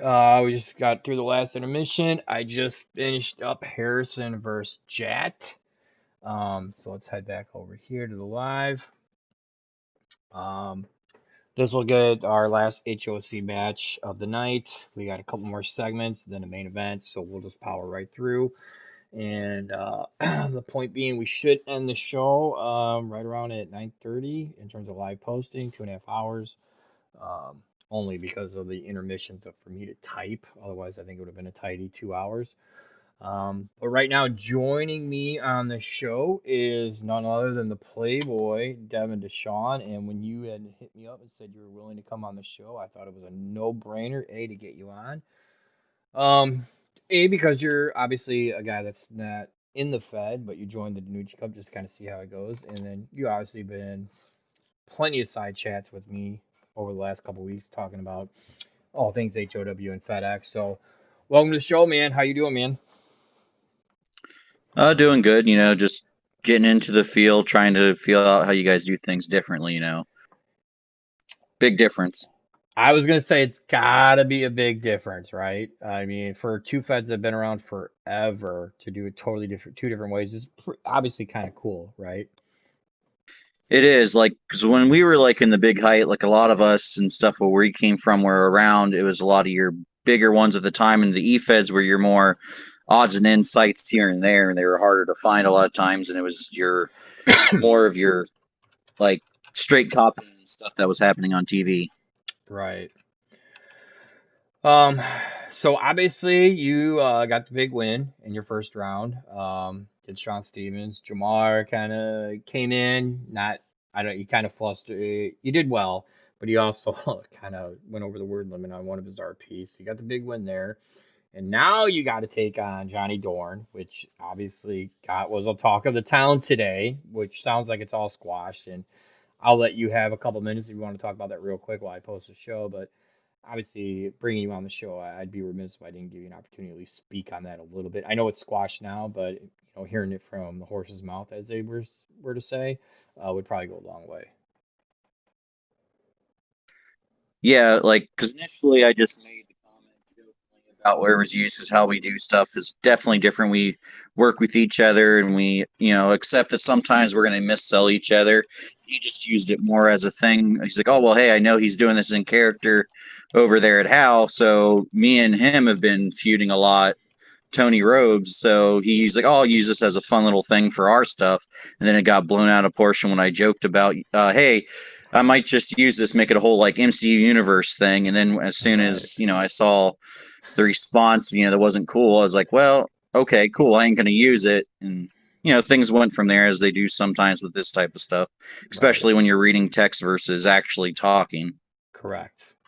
Which is I don't know if you listened to the pre-show, but that's one of the things I said right away. It's communication, right? And reading the intent in words usually never goes the right way. Even in text messages to someone that you know really well can be read the wrong way really quickly.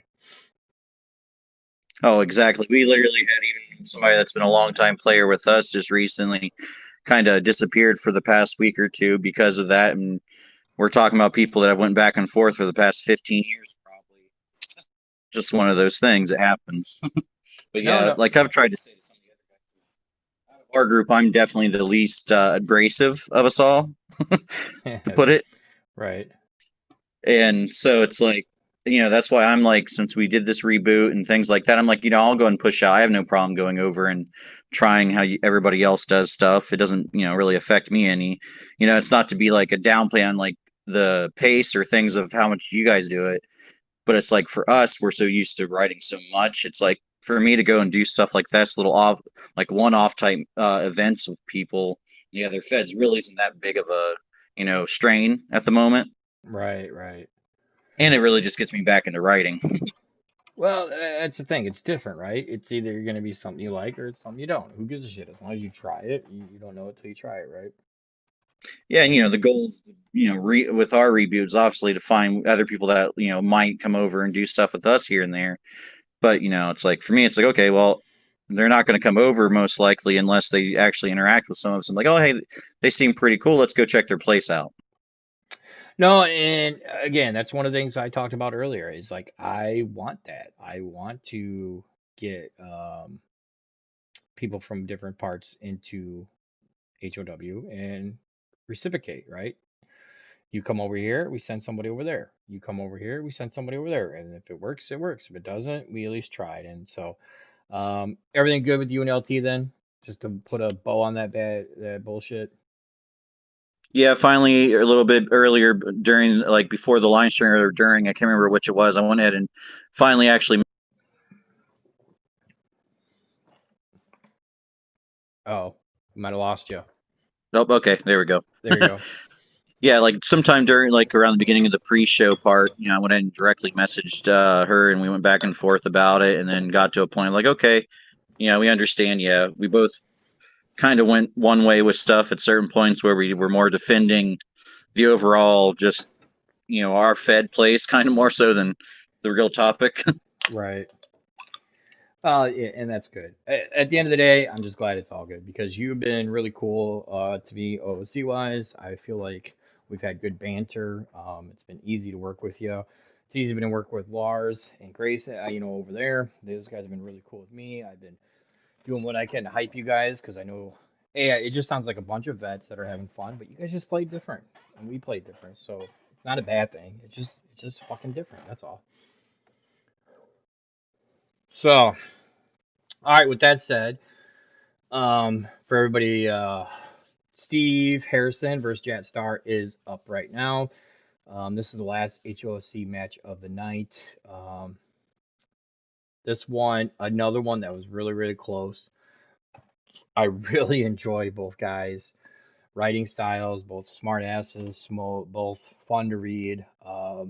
This one was tough. This was probably the toughest one for me to score. Um, Even tougher than the Ryan Kale match for sure. This was by far the hardest one for me to score, and I actually had to read all of them twice to get to the conclusion that I got to. So, Harrison versus Jat, good match, good peeps, good characters. Let me go ahead and scroll down for everybody so we can get to the second and third rounds. Um, what do you think so far of the style of how we post results, Devin? I mean, is it completely different from what you guys do? Somewhat similar? What do you think about how show nights go over here in HOW? For me, Breaking up a little there, homie. Hold on. You are in a cave right now and we can't hear you, buddy. I'm sorry. I just don't want you to miss anything. Better. There you go. It was probably my finger. I had it holding my phone over the part that's probably picking me up. Okay. Anyways, for us, like this style right here to me is what we would call more of your shit post rant, shoot shot right on the person kind of thing. You're purely going for to rile them up and make them try and react with something not really well thought out. Right. And I was never this type of like poster at all. Like I'm always been more of the descriptive add in, and then small banter kind of back and forth stuff. Like I'm sure you saw with my first post, I had that about 200 300 words of leading in story. Yep. Yeah, and that's one of the things, right? Good storytellers sometimes struggle with this part of it, right? Because you're used to setting the stage, playing chess a little bit, and then when you got to get in there and just straight shoot or shit talk in a shoot kind of manner, it can be tough, especially when you put a word limit on it. So I get that for sure. How do you guys do your normal show postings? Are you guys all the results go up at once? Because I know you guys do a lot of your own writing, right, in terms of the matches. Yeah, we do all of our own writing for the matches. The only time someone's going to Oh, sorry. There we go. In our history, the only time there would be something where it was all one person writing is what we would call a rewrite match and stuff. And it was a thing where your two people versing each other would write up their whole match, and then the other person would write up theirs. And then those would be judged. Whoever was judged to have the better writing for the overall match of selling, everything, the other character, the stipulations to the match, just the banter of the commentary, things like that was all what's judged. And it's just, that was the closest thing for what we see in a lot of heads out that we've seen so far, where there's match writers. Yeah, it's just totally different, man. It almost sounds like what we would call an angle fed ish. It's somewhat like to what that is.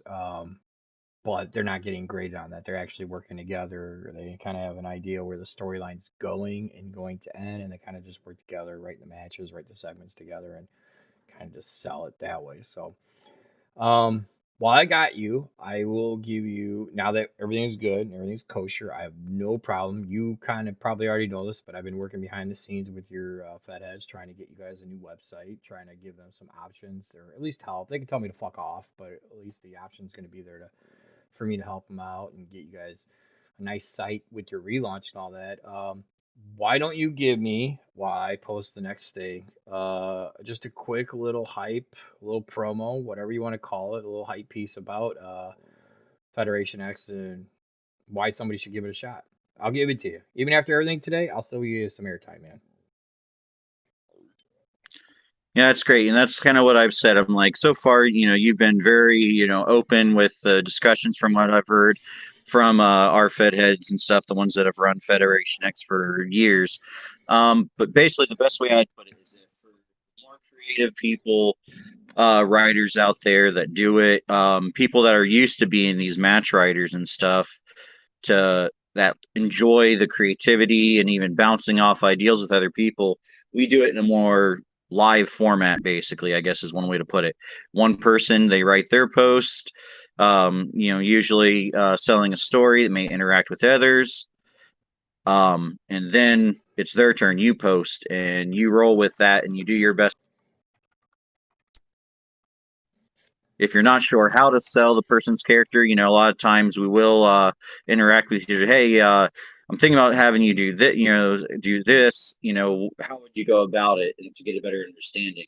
So, and it's a constant evolution of selling stuff. And there's been some times where people have literally taken their character in almost a whole new direction because something that their opponent proposed and, did in the match that basically kicked off like, oh man, if I carry this and move on with it, it just improves it. So it's more of that interacting and improving yourself, because you ain't going to make it well in general around like with our kind of style if you're not willing to learn how to sell other people.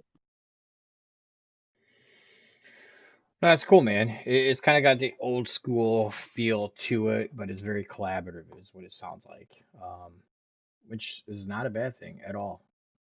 Yeah, and that's why it's like, and me being, I'm the least abrasive of us, so it's like a matter of, sometimes some of us are, we're coming back, we're used to the banter, the way we do back and forth. It's like, hey, we don't know these people for the past 15, 20 years. Right. So if you were to tell how familiar are you with the way we play it, like an RP Fed, Angle Fed? Have you ever played in those type of Feds before? Or have you only been in this kind of setting in terms of the hobby? Yeah, I've always been more in this setting because it started with Cyber Slam. I went to Sea Brawls, Ring Wars, then Wrestle, and then FedEx. Ring Wars. I remember the word Ring Wars. No, maybe it was Fed Wars. I can't remember. I remember something Wars. But so that sounds like there's are you guys like the biggest Fed when it comes to that type of game, the hobby? Or is there, some bigger names? Or, let's be honest, so we don't cut you down, is there some Feds that are on level playing field with you guys? For our style, honestly, I feel like Sea Slam and Ring Wars and Cyber Brawls, the initial phases kind of died out. Wrestle.net became the big one that was doing a lot, but FedEx was always around. It was groups of players that were familiar with each other. Some of them would play sometime in Wrestle, but they were standalone always as more of a hardcore, like most matches and things were always decided by RP ability versus your sim. Sim was always part of it, because it's just an extra kind of fun little click thing. You can banter with each other and say, haha, I'm better at this thing than you. I beat you guys in this stuff. But honestly, FedEx, and in my experience, the whole years after like the initial, which C-Slam was like the hugest that I remember. There were so many different feds and independent. Well, there's the majors, there was the step below them, and then there was, I want to say there was even a step below that at one point. No, it's cool, man. So what do you think? Because we play the game so differently, and then I'll kind of wrap it up here so we can keep going with the show. But I definitely want to take the opportunity to be on the show to hit some of these points.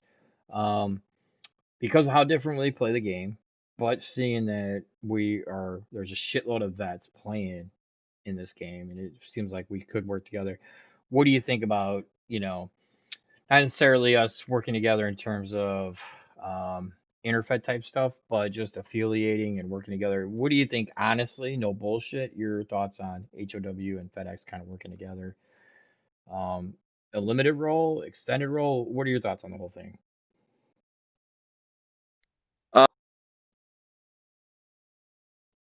It's a little bit of both sides. Will need to really approach it from a different stance of, okay, we gotta go either half speed of what, like in our case, we need to go half speed of how we normally play, of the concept of play.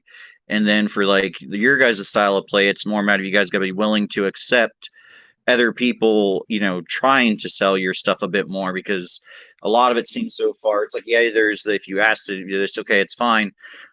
But the way we do it is a little bit more free form, as long as you sell properly, because if you sell improperly, though, it will hurt you and stuff that's judged also. So I think it's a mixture of both sides. Have to actually really just approach one event maybe just to break into it.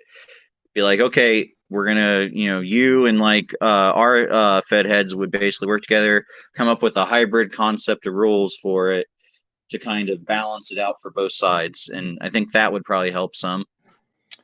Yeah, in my mind, it's like, if nothing, worst case scenario, it's just like, okay, I'll hype your shit up, I'll whore it out. People want to go over there and try it out, so be it. And then just ask you guys to do the same thing, right? Throw an HOW banner in your results, do something like that. If people want to try our shit out, they'll come over here and play.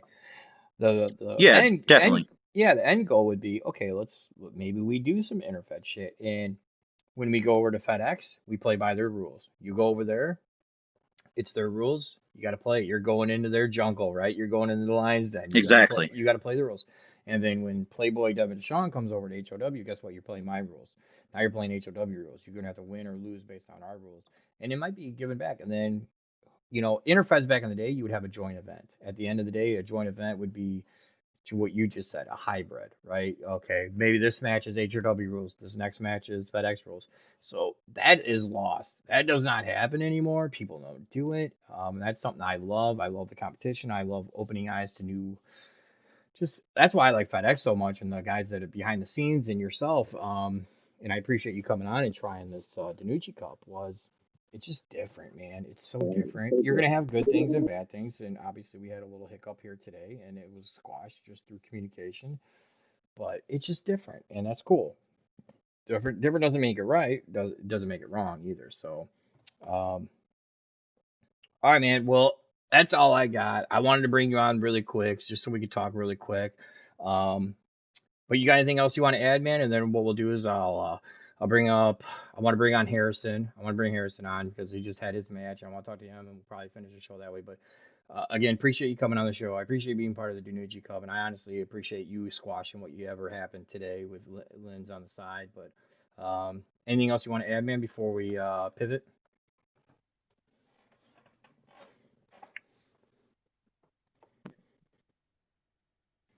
If you're talking, we can't hear you, so I'll take that as a no, but I'll give you a shot.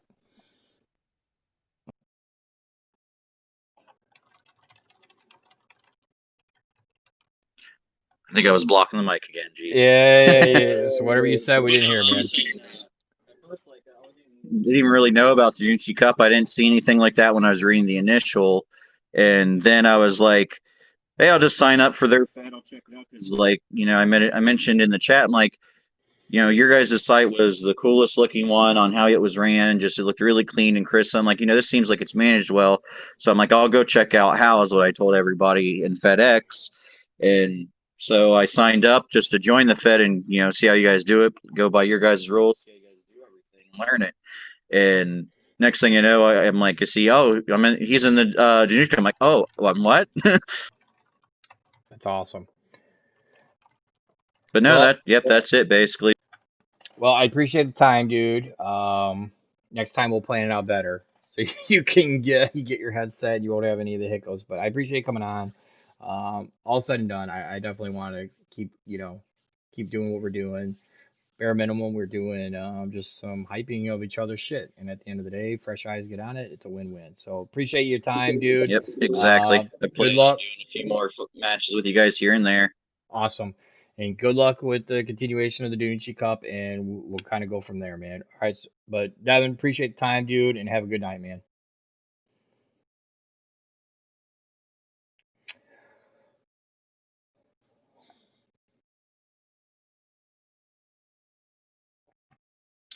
All right, so that was Playboy Devin Deshawn there. So I appreciate his time. When he said he wanted to be on really quick, I just wanted to take the opportunity to give him a chance to speak on a little bit what happened today. And apologies for the audio there. It sounded like before he came on, his kids have been messing with this headset. So hopefully we got some of that. But again, kudos to them. And again, up till today, I was having nothing but good interaction with those guys. So if we had to take a break from results really quick, just to let him speak on that, I wanted to do that so we can move the fuck on with our lives. So kudos to him for coming on.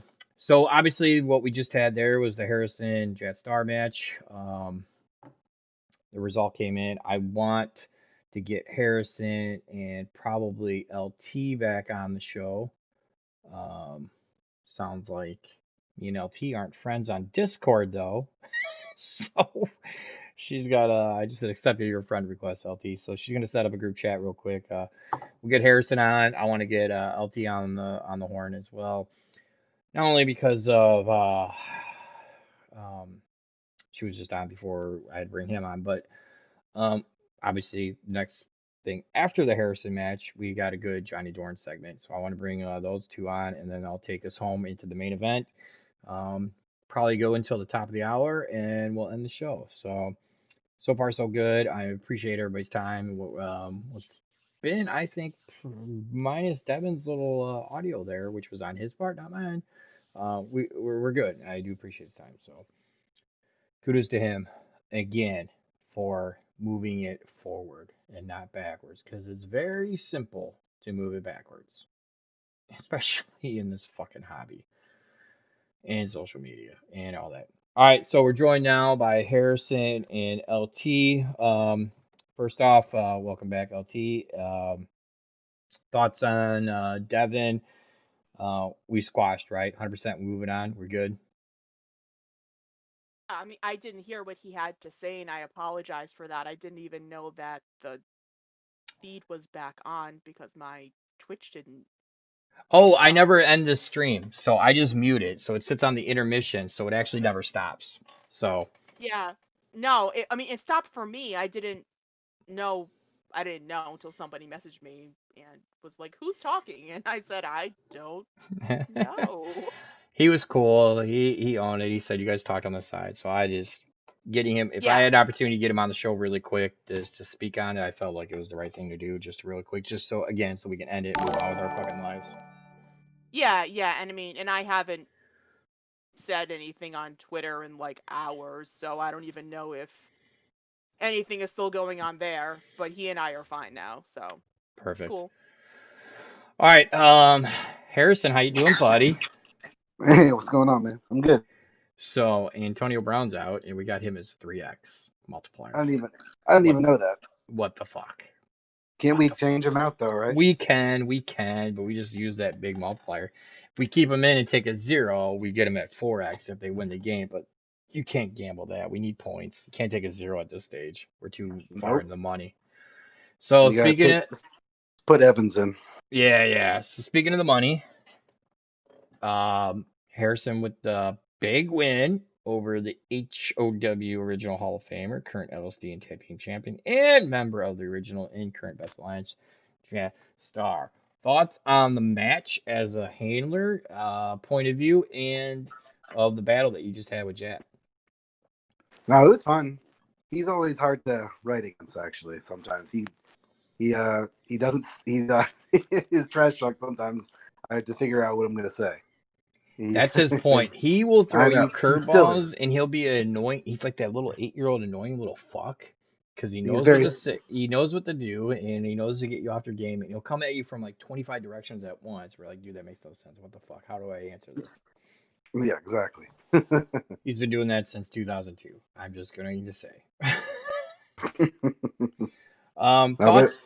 All right, so you've been around for most of the evening because I've seen you talking some shit when I did check out the chat. Thoughts on how the results have been going in terms of flow for you as a guy that's been in the chat and kind of following along live as we've been going?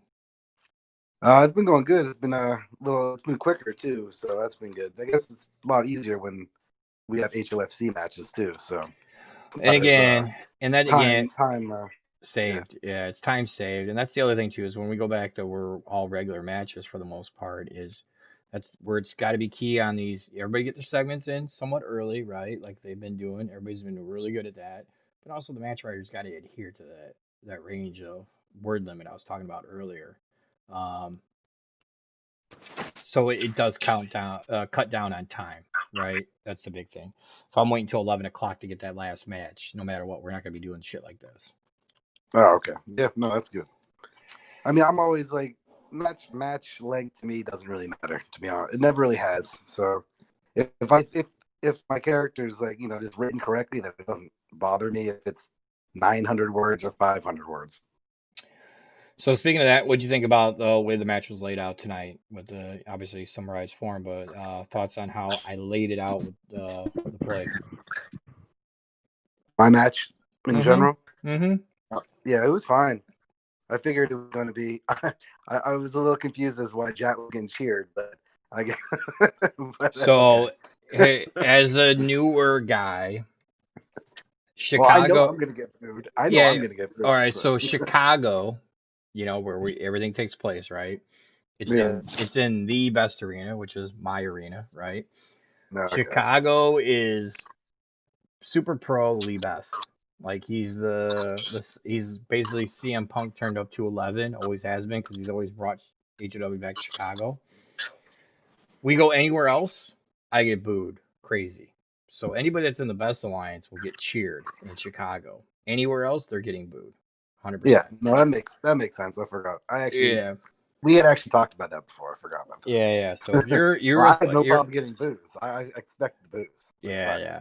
If you're aligned with Lee or Mike, and you're in Chicago, you're probably gonna get cheered. Anywhere else, you're probably it's shit out of luck. So kudos to the win, man. It was good back and forth. Again, I read him twice because it was the closest match I had on the card. So congrats on the win.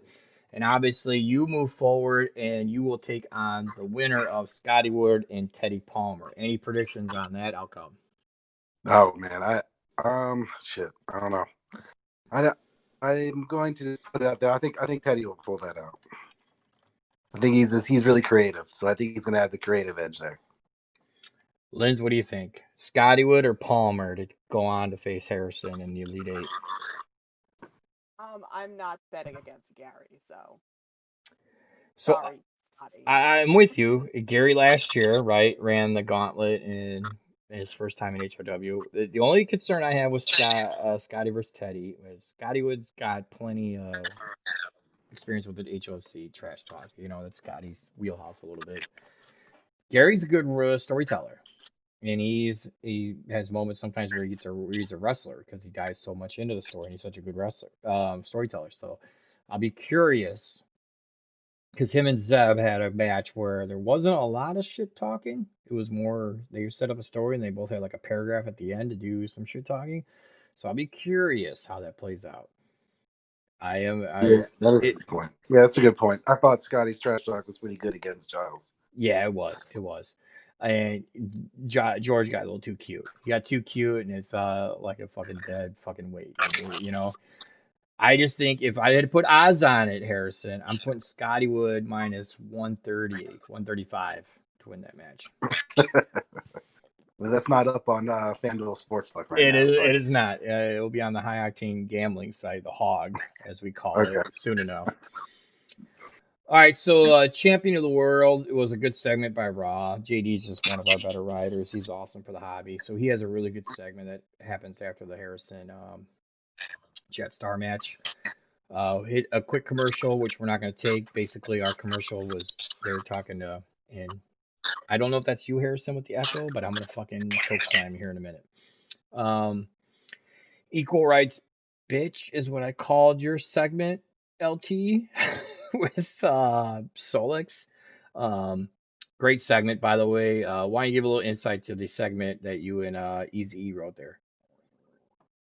So this was all EI's idea, which I loved. And originally we were gonna have Brian Bear in it, and I had said no, I don't think Lee will like that because we don't want staff getting injured or whatever. And so No. I Yeah, said, yeah. Good call by you, by the way. Don't do that. Yep. I was like, just put Dorn in there. There you go. It made sense, right? Yeah, and Eric was like, okay. And then I had to tell him that I was Dorn, so it's Oh, fine. he didn't know. He didn't know when you started the segment? No, he didn't know. Oh, that's funny. And he's That like, is "Oh, you are?" I said, "Yes." that's awesome. Um, Obviously, this started months and months ago, and it's kind of built organically from the moment Lee punched the nurse at War Games and said equal rights to the when Solex turned heel and punched Barbecue, JD's NPC at the time, and said the same thing, and then joined the Best Alliance. It's kind of been building, and kind of the story that's been on the side and kind of permeating is LT versus the Best Alliance and having to face each person trying to get to Lee kind of thing because Lee's been doing anything he can to demean women, demean LT, and do anything he can just to piss her off in general, right? This is grown to the point where, man, it's such a no-brainer, right? You versus Solix at March to Glory. I mean, if you don't see that writing on the wall, and I don't think I'm spoiling anything, what are your thoughts on the feud? And because you're a great storyteller and you've always been really good at playing chess, what are your thoughts about the feud with Solix, and not only just during this pay-per-view period, but building up to it? So pumped! I'm so excited for this. It's gonna be real good. I mean, I sent you a text with an idea Right. of where I want to go with it, so I think, really amped. yeah, and I know he is too, so that's going to be a great feud. So I'm excited. No matter how the Danucci Cup plays out with both of you still in it, um, LT versus Solix at March to Glory, barring one of you guys being in, the main event for the HOC. I mean, that might have to double book you because I don't know how you not book this for the pay per view. Regardless, it's been such a good organic feel, and then tonight.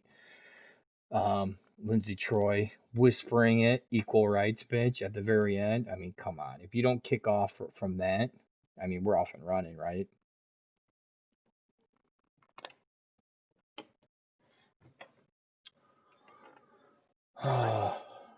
Can't wait to next week and just it's just everything's gonna escalate from this point on. Which is awesome. Which is awesome. And not only do you have the LT hotness going, and with the Solex, Johnny Dorn's got plenty of heat now too. Now, let's be honest here. You beat Fuzz. Fuzz shit the bed. Whatever. You got the easy win. You did Devin gotta have a lot of eyeballs on you to see how that motherfucker plays out. So, and oh, by the way, whoever wins that's got to face Dan Ryan next. You're gonna be pretty busy, girl. I'm just saying.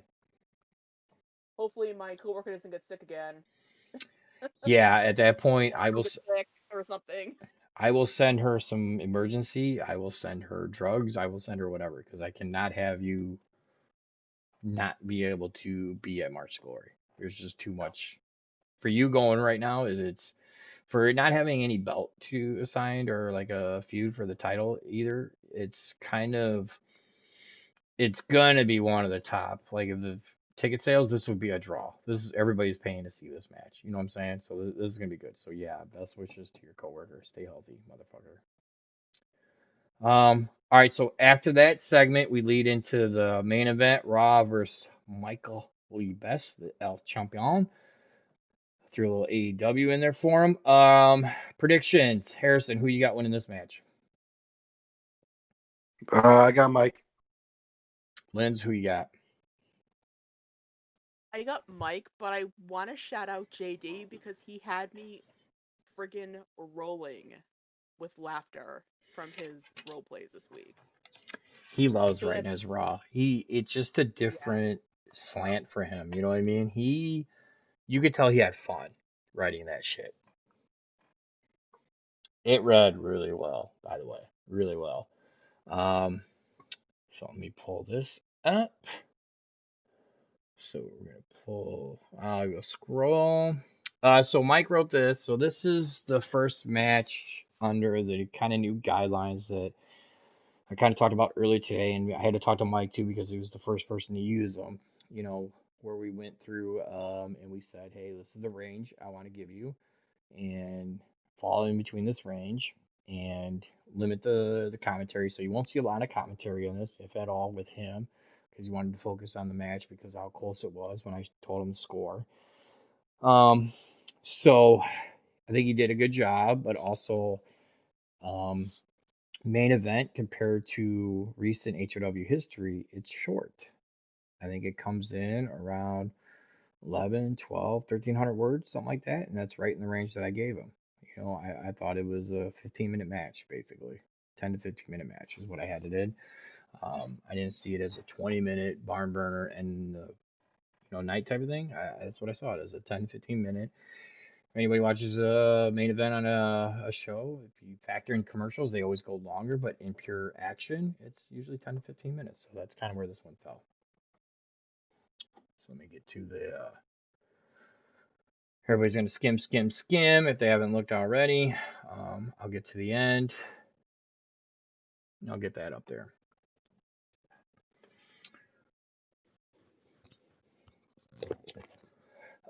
So as people are kind of checking that out, I'm not going to go full out spoiler right now, but I do want to talk on as we pivot and move forward here. Next week is the second half of the second round.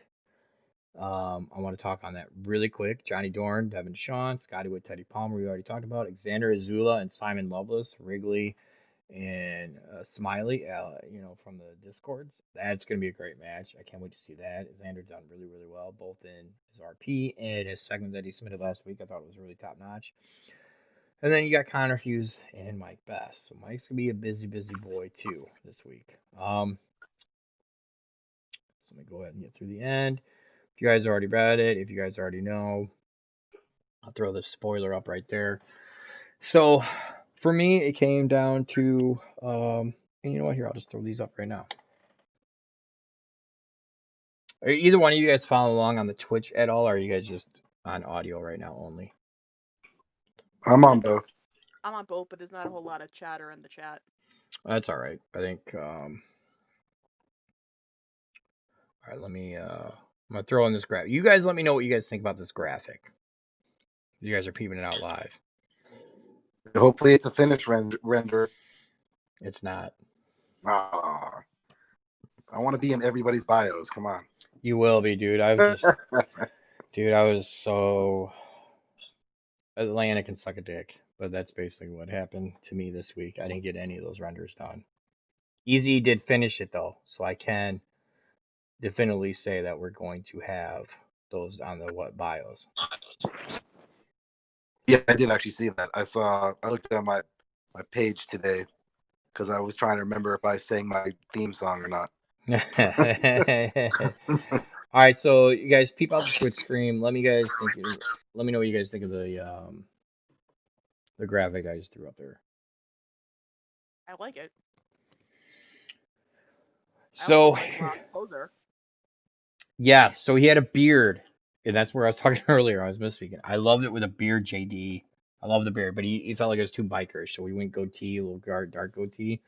But the sun's bright, man. He's got to have his shades on, so he's got the aviators on. So pose is not 100% approved by JD, but it was enough for me to use tonight. But once it's 100% approved, we'll have it on the site. But kind of what I want to do is, because of how much butt hurt there was in 2020, I quit posting scores. It was too exhausting. Everybody was getting the 24-hour rule. Everybody's nitpicking. I mean, I read thousands of role plays, hundreds of role plays here. For me to score this role play versus what you did in March and nitpick it, I can't do it. I can't. And you're right. I should be able to say last year at March, if you would have wrote the same thing and it scored differently, that's shame on me. But I can't do that. You know what I'm saying? So what I want to do is start showcasing them here on the Twitch stream for those that tune in live and on YouTube, by the way, with everything bumped up. We're live on YouTube as well. And it's just it's a perk for tuning in live and seeing it and being part of the live stream. So thoughts on revealing the RP scores only during the Twitch stream, and is it easy to read? Is it take away? I mean, what are your guys' thoughts on seeing that? Linz, I'll let you go first. I like it. I also think that if people obviously want their scores, they can go to you. Yes, 100%, 100%. But I also think it's a perk, right? During the live Right. stream. Yeah, I was just gonna say that it's a perk to, if you're available, you can see live how everybody did. Right.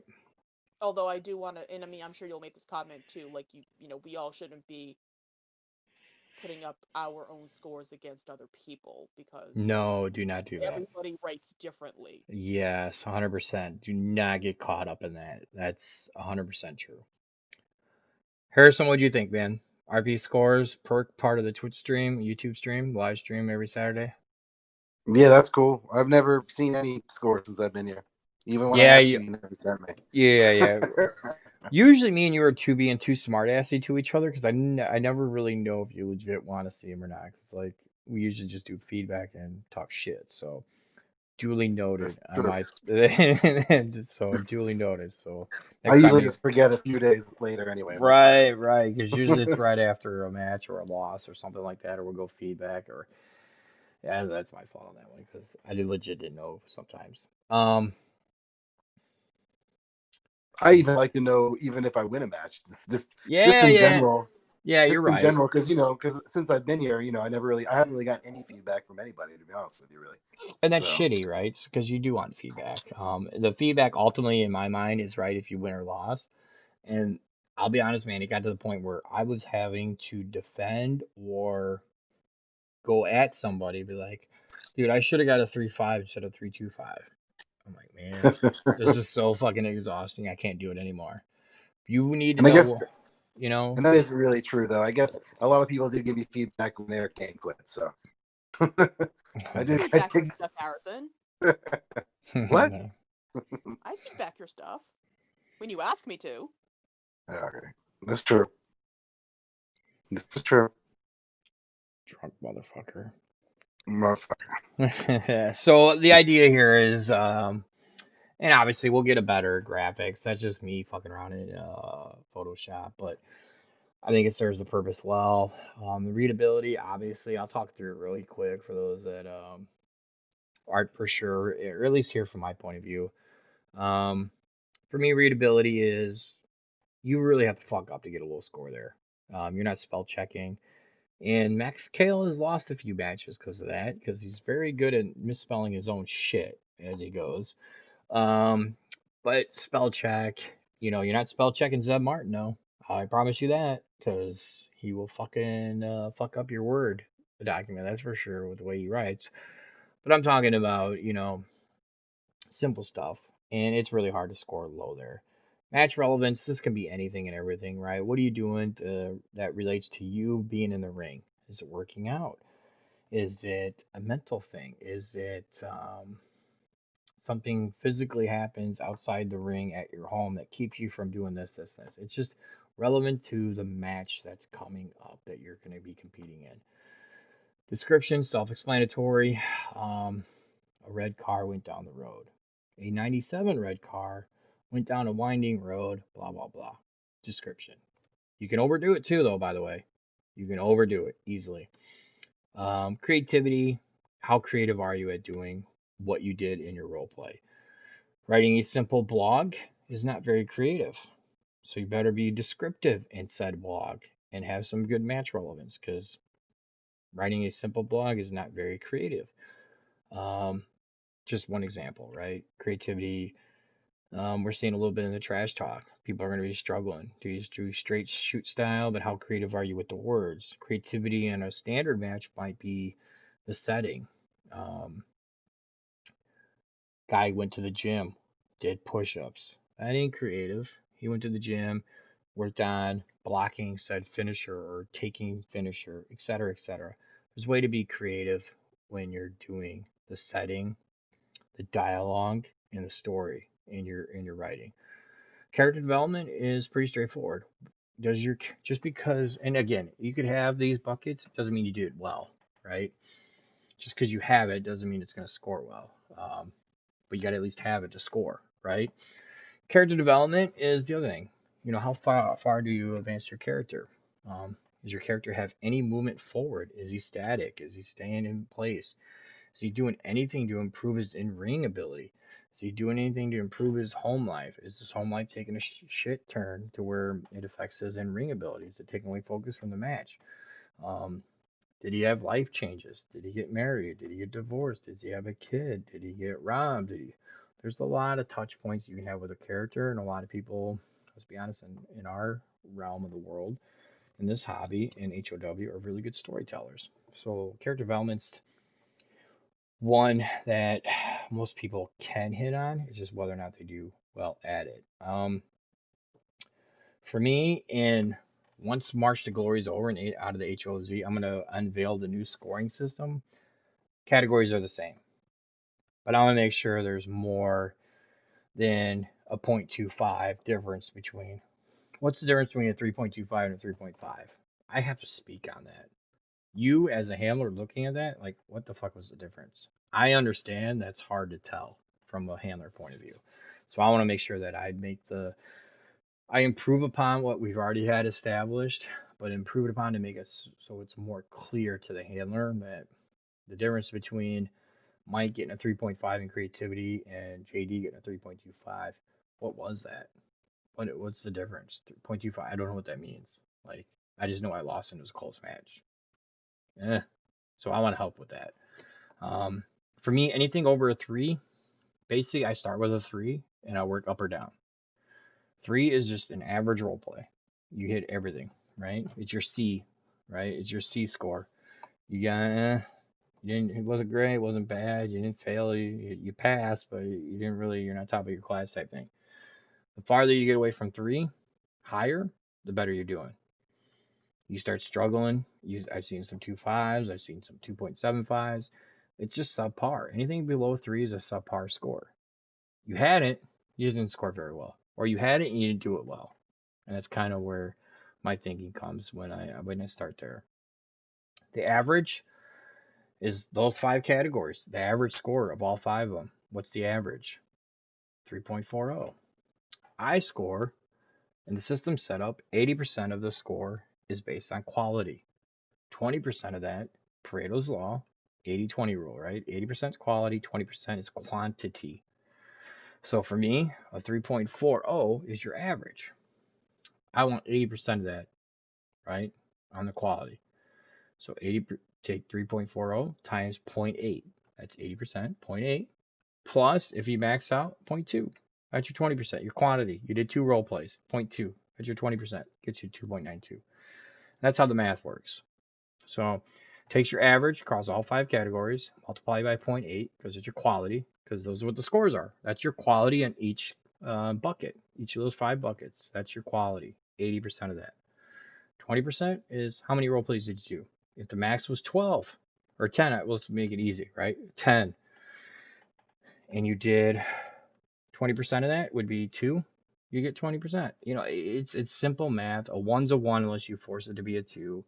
So I've always liked this system, but I do understand there is a disconnect between what the fuck does Lee think is a 3.5 versus what's a 3.25. And when I'm scoring, and I read both role plays and I score them across the board and then they're really close, here's what I do. Now I'm going to pair them up one by one. All right. JD, Mike, both your role plays. I have you at 3.25 in description. Let me nitpick. And that's how I would find the tiebreaker, if you will. I start nitpicking. Actually, JD had better description than Mike. I'm going to bump him up to 3.5. Or actually, Mike's was worse than I initially thought compared to JD's. I'm going to move him down. That's how I get those close matches to pivot. And that's why you see a lot of matches in HOW 2.92 to 2.88. It's not uncommon. 0.04, 0.08, 0.1. Those are all close scores because there's a 0.25, 0.5, some small difference between the 5 buckets. This was a good match. It was a close match. Rouse was very entertaining. Mike's was very good. Mike had better match relevance. He was better creativity about it, and that's what won it for him. He had better match relevance. He was more creative with it. That's it. The rest of them they tied. You don't even have to talk to it. I mean, I can, but that's the gist of it. Harrison is a newer guy. Did any of that make sense to you? Yeah, no, it made sense. I kind of zoned out for a second. Thanks, Dick. My bad. But yeah, no, it makes sense. Linz, tell me that it made sense or no, because No, it makes sense to me, but there's a question that has been on my mind for a while that I actually like to get an answer to. And it question has to Ron Burgundy? Go for it's on Birkin. it. Go for it. So it has to do with like using or I guess collaborating on role plays and using other folks in your role plays. Yep. Because I have heard, and it's not from you that I've heard this from, so this is why I'm asking you directly, that your role play should focus on like your main character. And like you really like you can have other people in your role plays, and by other people I mean, let's say that I want to write a role play and it's LT at promoting a pay-per-view and she's doing autograph sign. And Harrison's there and Roz there or whatever, right? Right. And say I want to collaborate with Harrison and JD on this. Am I going to lose points because I have these other people in the role play? No, absolutely not. So Like, or does the majority of the role play have to be focused on LT and her doing this stuff and then like whatever else I'm going to do in this? Because if I'm doing a role play with a tag partner, or like when LT and Dan Ryan were a tag team, right, and they would be in each other's role plays often, right. and their in-laws and whatever. And so I always was told that like, well, they're showing up too much in each other's role plays, and you're taking a risk because I they're think in some of that can be their role plays true. all the time, blah blah blah. And I'm like, well, I don't understand why that would be a bad thing. No, it's not necessarily a bad thing, but too much of a good thing could be bad too, right? So I think to answer your question, for me personally, when LT writes, when I read a Lindsay Troy roleplay, the majority of it should be about Lindsay Troy, 100%. I do agree with that. When you bring in your family history, that you have history tied to Jack Harmon, you have history tied to Dan Ryan, MJ Flair, they're ancillary parts to your story. They're part of the story. They're part of the history of your character.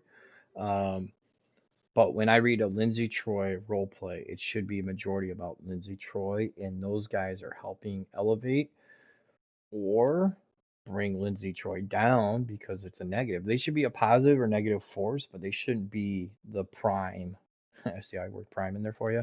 They should not be the prime thing that I read when I go to score your role play. Tag teams are different, right? So it's a tag team, and if you're tagging with Dan Ryan this week and you guys have a match, it makes perfect sense that you guys are in each other's role plays. If you have a singles match this week against Steve Harrison and there's more Dan Ryan or more interaction with Dan Ryan than yourself and not focus on Steve Harrison, that might score less for sure. There's no doubt. Are you going to interact with Dan Ryan? Absolutely. We're a tag team. We're stable. There's going to be some interaction. We can play off each other. It's somebody I can play off to in dialogue and the setting in terms of my role play. But it still should be focused on Lindsey Troy against Steve Harrison this week. And Dan's either amplifying it or trying to bring you down based on whatever the relationship is at that time. I guess is how I look at it when I score. Tag team match? Absolutely. You're probably going to be in both each other's matches. Probably help each other write your fucking role plays. Let's be honest. That happens all the time. I'm going to score that as a team, right? It's a team score anyway. But singles, that's where sometimes too much could be a bad thing. And it takes away from the Lindsey Troy because no longer is she the focus. It's more about Dan Ryan. And, oh, by the way, the last paragraph of the last role play, I'll talk about Harrison. That's when it could hurt you for sure. And hopefully that answered the question a little bit. Yep, that makes total sense. Okay. Well, same goes for your NPCs, I'm guessing as well. So yeah, right. I know that's where I probably lost some points because I'm Yes. heavy with. I have Yes. a shitload of different characters. Yes, and that's caught JD in too, because JD has 9 million. Dude, by far one of the best people in the hobby that has done so much job. But he's got 9 million fucking characters, and sometimes with JD will lose a match. Sometimes too focused on the NPCs. Sometimes copy and pasting from results of prior stuff because he's really good at he's so good at show previews and reviews like an OC level. Sometimes when he does it in, I miss JD's like pay-per-view. oh, he's so good. He's so good. If I could just get him full time, just do that. Like when he was sick, I'm like, hey, dude, if you get bored, do some show previews. Complete selfish prick that I am. I was in lazy fathead. But the same thing, right? So your NPCs are not your main character. They should be elevating.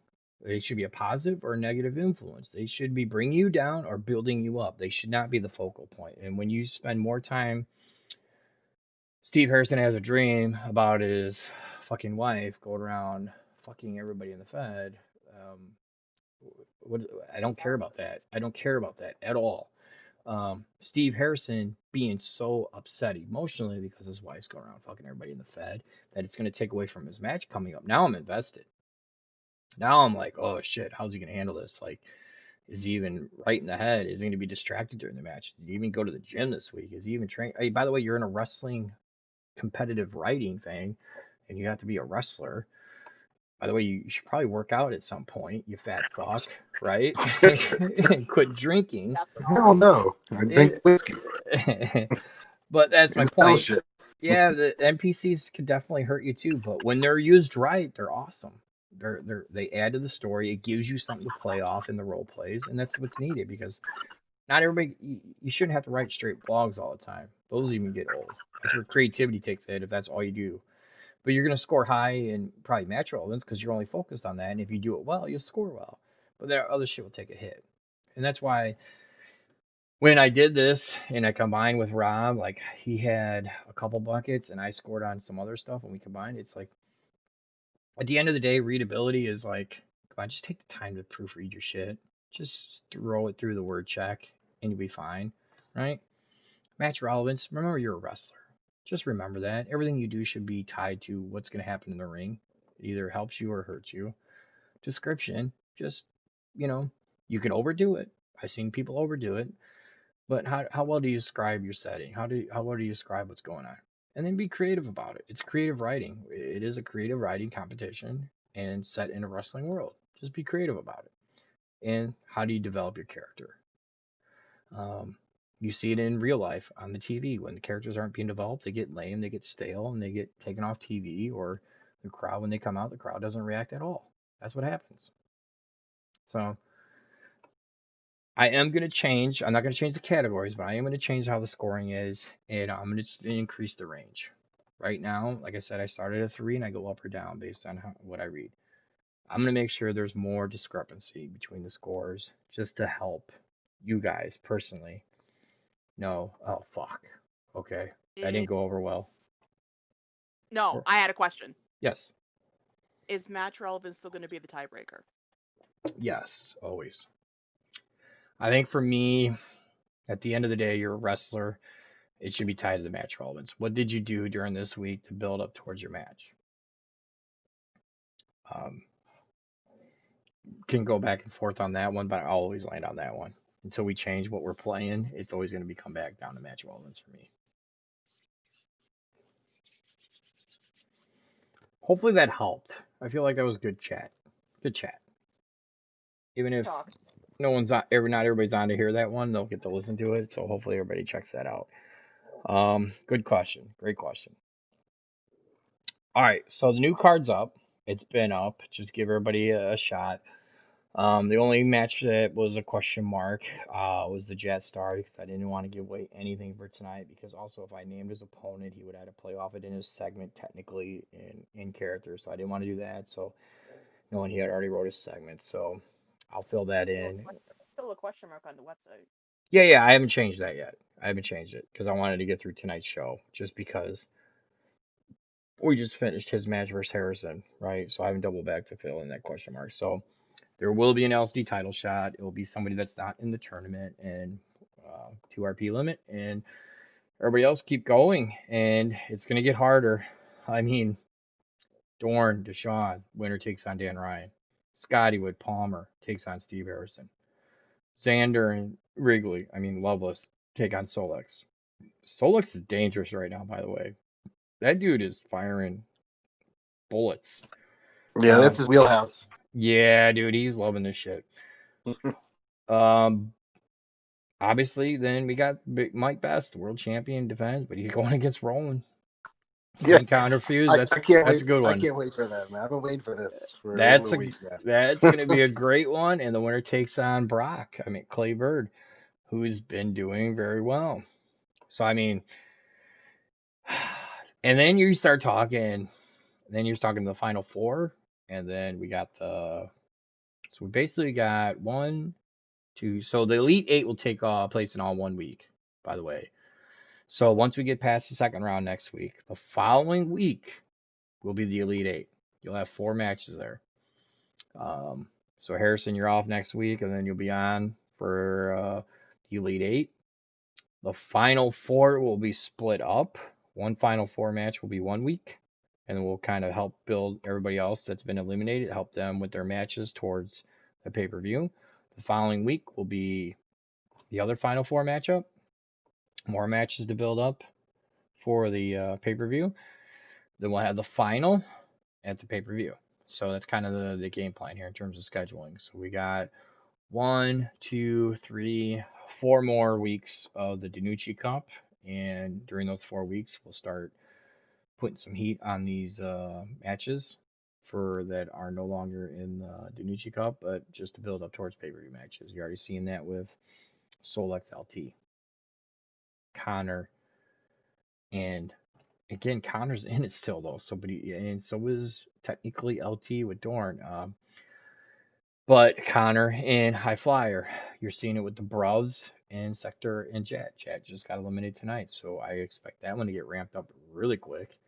I mean, those are 3 really good matches before we even get going. So I'm excited to see what happens. You guys got anything else to add tonight? Thoughts on overall on the show? We got 11 minutes left. I just wanted to get keep going. Thumbs up, thumbs down. What do you think, Harrison? Thumbs up. Let's keep it going. LT, what do you think? Thumbs up, keep it going. Live stream another week next week. I'll take her silence as golden. Said yes. You didn't hear me? She's grabbing the Miller Lite real quick. No, George drinks that shit. Thank you very much. I'm drinking Tito's and cranberry. All right. Damn.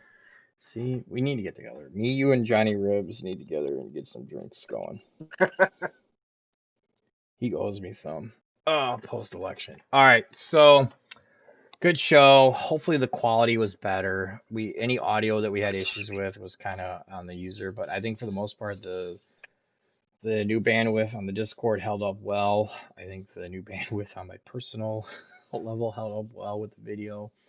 I think we're good to go, and I like this. I like pulling the curtain back too during results. I think it adds another thing, and hopefully each week we bring on different people as the results are going up, but the big thing for me, obviously, is just to give you guys different options to keep the immersion going and not do the status quo. So I've been saying it every week, but until someone tells me differently, we'll just keep going with what we got, and hopefully, I'll get better at it, and we'll get better graphics, and we'll improve upon it. And as we keep going, people will get the perks of coming on the live stream and seeing some of the graphics, i.e., the RP scores that you see right now. So that's kind of the game plan. You guys got nothing else to add? I want to say thanks to everybody that came on the show. Next week we'll do the same kind of format. We'll start around 5:30 with the pre-show, where we will announce the first Hall of Famer 2021. We'll go into live stream, live show posting. Next week I'll try not to make sure that I am. I'll try to get someone else to do the matches so we can do more polls and more interactive stuff there. And then we're off and running, and then I head down to Atlanta. See Jake, who owes me lots of beer and lots of food, and we'll kind of go from there. So, for everybody that was on the show tonight, I appreciate it. Thank you, and we will see you next week. And I will change the card now to announce Jet Star's opponent for the LZ Championship next week in the main event.